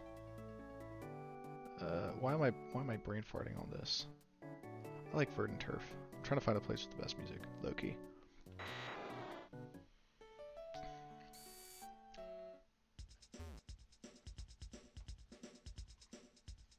Repels are $400 a piece. If I were to buy 200 of them, it costs 90,000. I don't know why I put that. The money that we've made so far is about 3.32 grand. So we have enough for 8.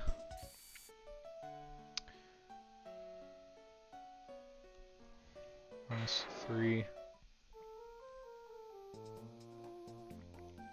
So now we have profited $120. This is awesome, guys. We got 1 fossil, though. And an Everstone, and a Heartstone, and a Soft Sand. So, honestly, I could have bought way more. But what really matters is inventory, okay? Also, I have 6 Old Amber. I forget how many I had in the spreadsheet. I had 5. Okay, so not a whole lot of change. But, the point is, we want these fossils, okay? We want to stockpile these fossils for Shiny Wars. Biggest point of importance. Can I go down? Oh, encounter. Oh well.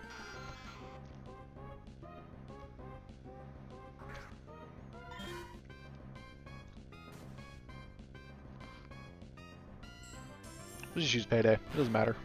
It's not like.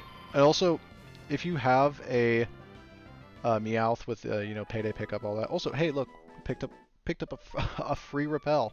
I'll add 120 to that. So, I think we're just not going to use repels anymore. We're just going to maximize the pickup. Also, maybe we see a shiny Makuhita, or Sableye, or Aaron. Hey, Aaron. Wow.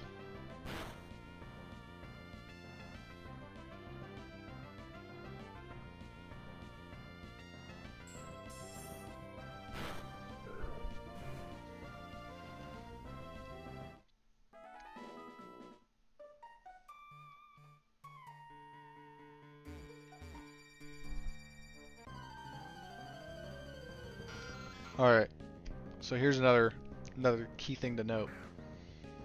If I were to use Payday 3 different times, I would still only get $90 from this battle. Because Payday only works on the first Mon that you used Payday on. Right? So if I were to kill this Zubat, right?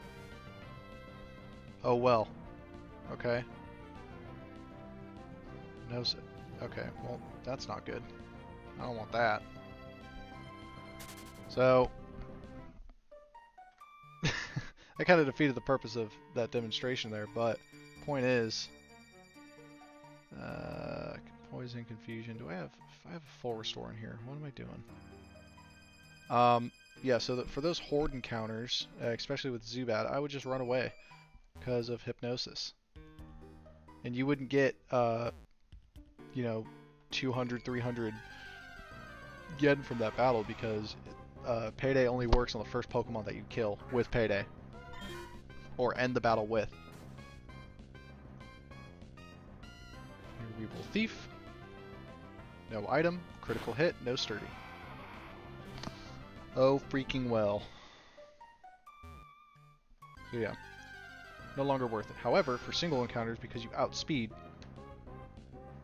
use Payday.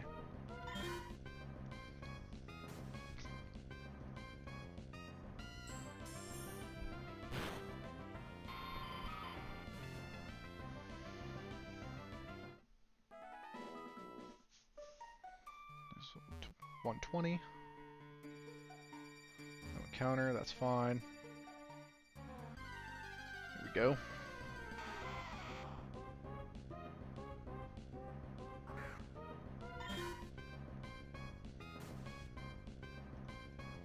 Give me that rock. Ah, has sturdy, so it might not kill itself. Never mind. Expect nothing ever.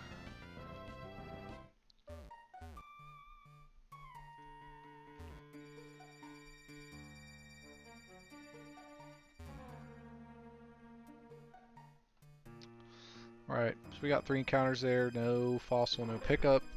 But we did get paydays, so. Made about $360 from payday. That's not bad. I'm not going to count the items that I spend from this point. Does not make sense.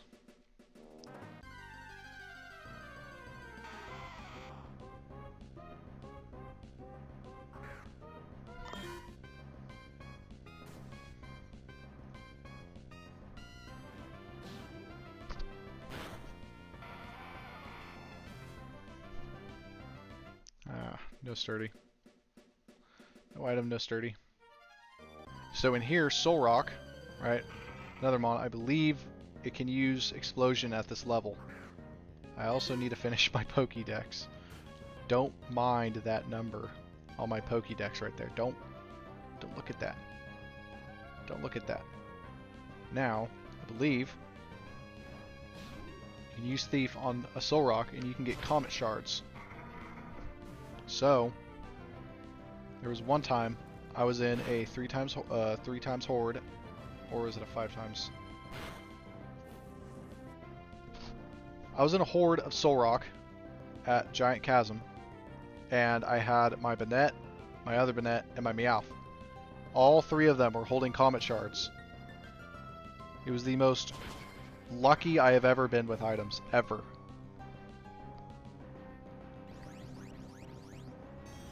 And I don't know if Soul Rock can have Sturdy.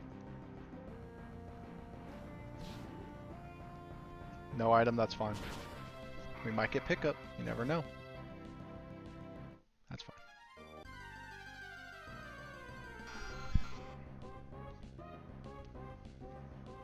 Now, is this eating into the time spent? Why did I use Thief there? This is eating... Yes, this is eating significantly into the time spent actually hunting for these fossils is by not using repels. But if you're the average Joe Schmo and you're, you know, wanting to get fossils this way, I mean, this, you know, everybody has their own way of doing this, but I feel like the most efficient for me, especially with these low-level Pokemon, is just use Payday.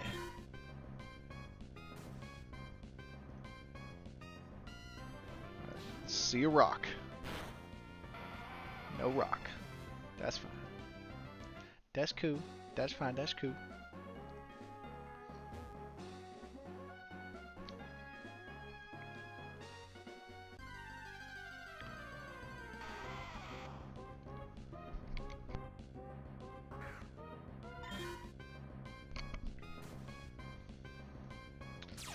Let's see an item here. No item. That's fine. Iron defense. Oh well.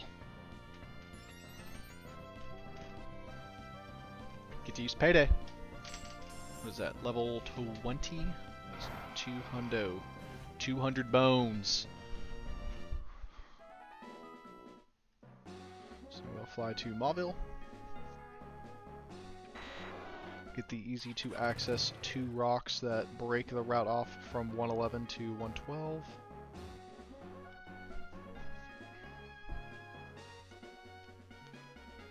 No encounter, that's fine.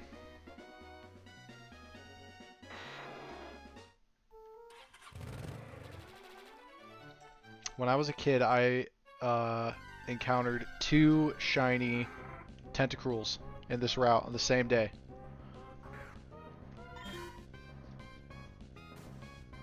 Very cool. And I also reset those games. I don't know why I ever reset those games.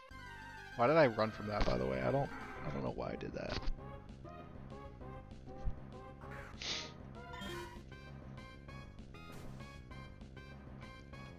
Also, I believe the pickups, you can get a Damp Rock from this. Or a Pretty Wing. What was that? 320? Not bad.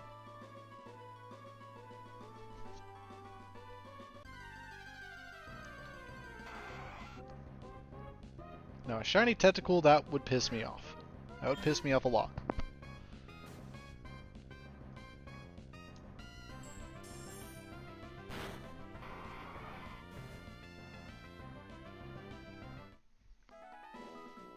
Made $700 on this route.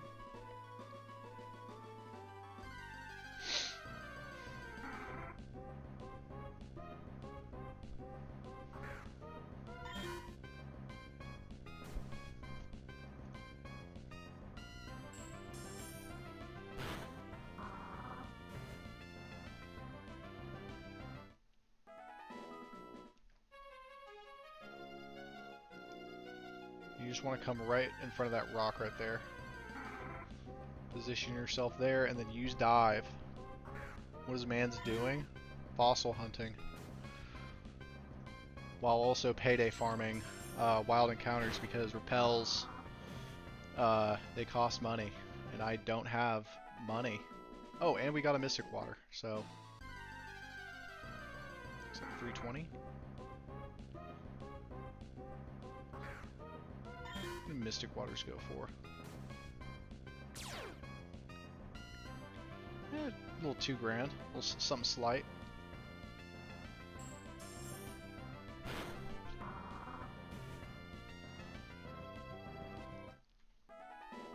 And a super potion. Whoa! Big money, big money. We're rich.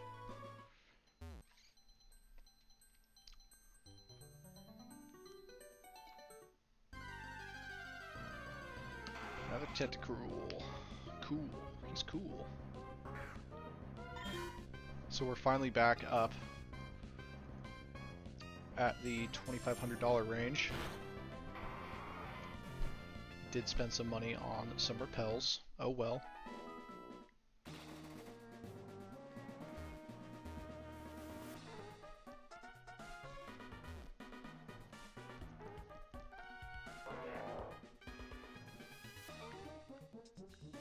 So earlier when I said you can find fossils through pickup, you can only do that if you use if it's through a rock smash encounter.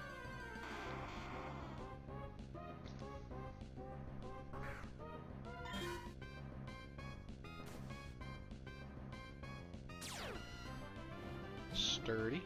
We like that. No rock. Oh well. Earthquake, that's fine. We live that. And payday to finish it off.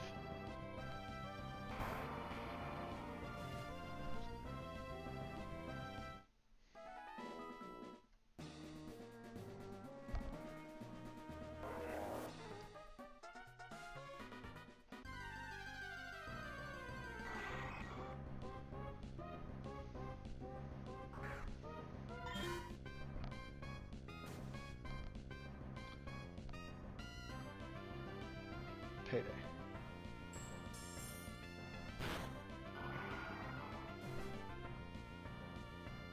Plus 350. We are finally past that $3,000 mark.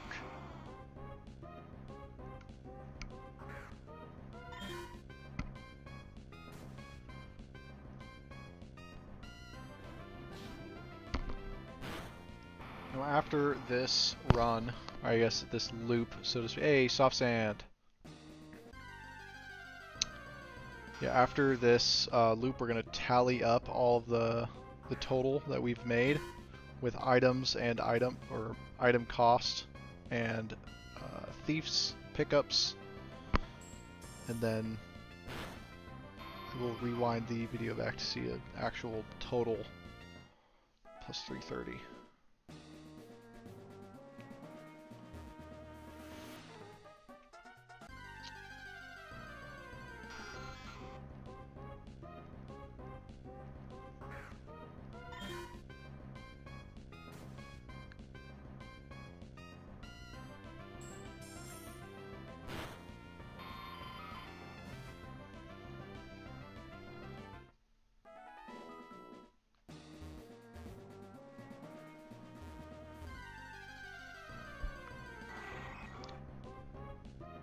It's like, if you do enough payday, I guess, if you do enough wild encounters and use payday, the money will rack up fast.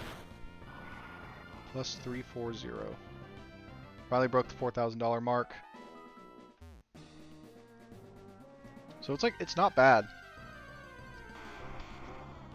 And part of me also wants to do payday on Graveler first to see if it has you know, sturdy. But at the same time, it's like, if you use thief, like, what if it doesn't have sturdy and you kill it, right? And you don't get that root fossil or claw fossil pickup, right?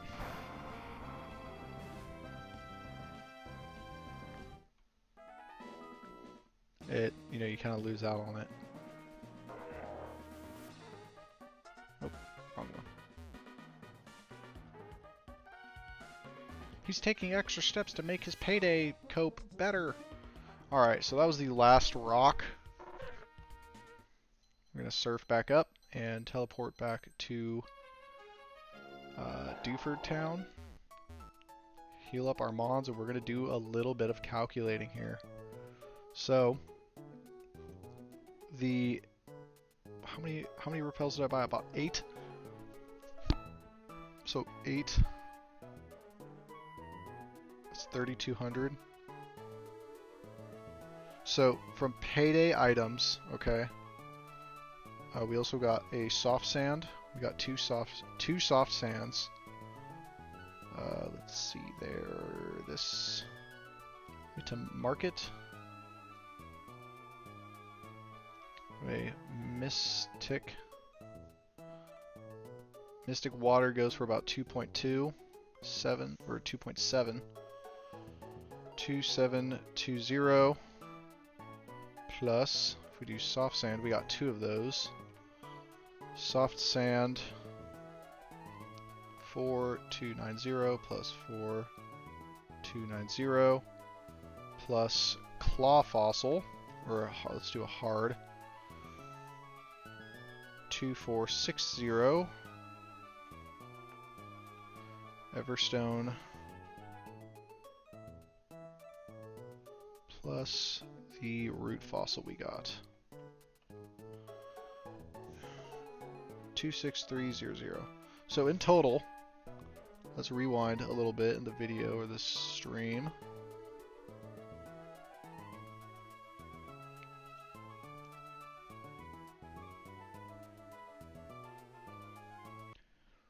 So roughly 45 minutes of doing. So I would say 40 minutes of this farming we did. This is not including the payday. From the paydays we did, we were able to make a total of, let's see here, in payday money, we were able to make $7,790, right? But through the items plus the payday, right, we were able to, in total, make $52,900.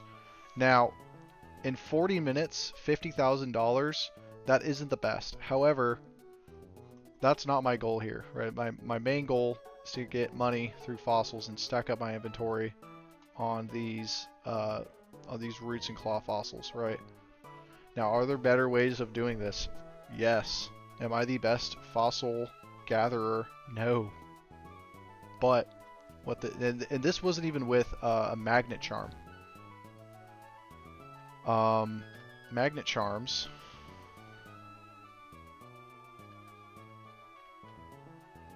Wow, 16 million. That's a little bit crazy. Yeah, it just makes more sense to buy a 100% magnet charm. You save $1,000 if you don't, but you get the magnet charm right here for 100% for $1,000 more. Whoa, what a difference! What a stark difference. Well, with the money that we made passively through pickup and payday, we could easily afford that, and that only took us 40 minutes to do that loop. And in theory, with that magnet charm, we should be able to make more money.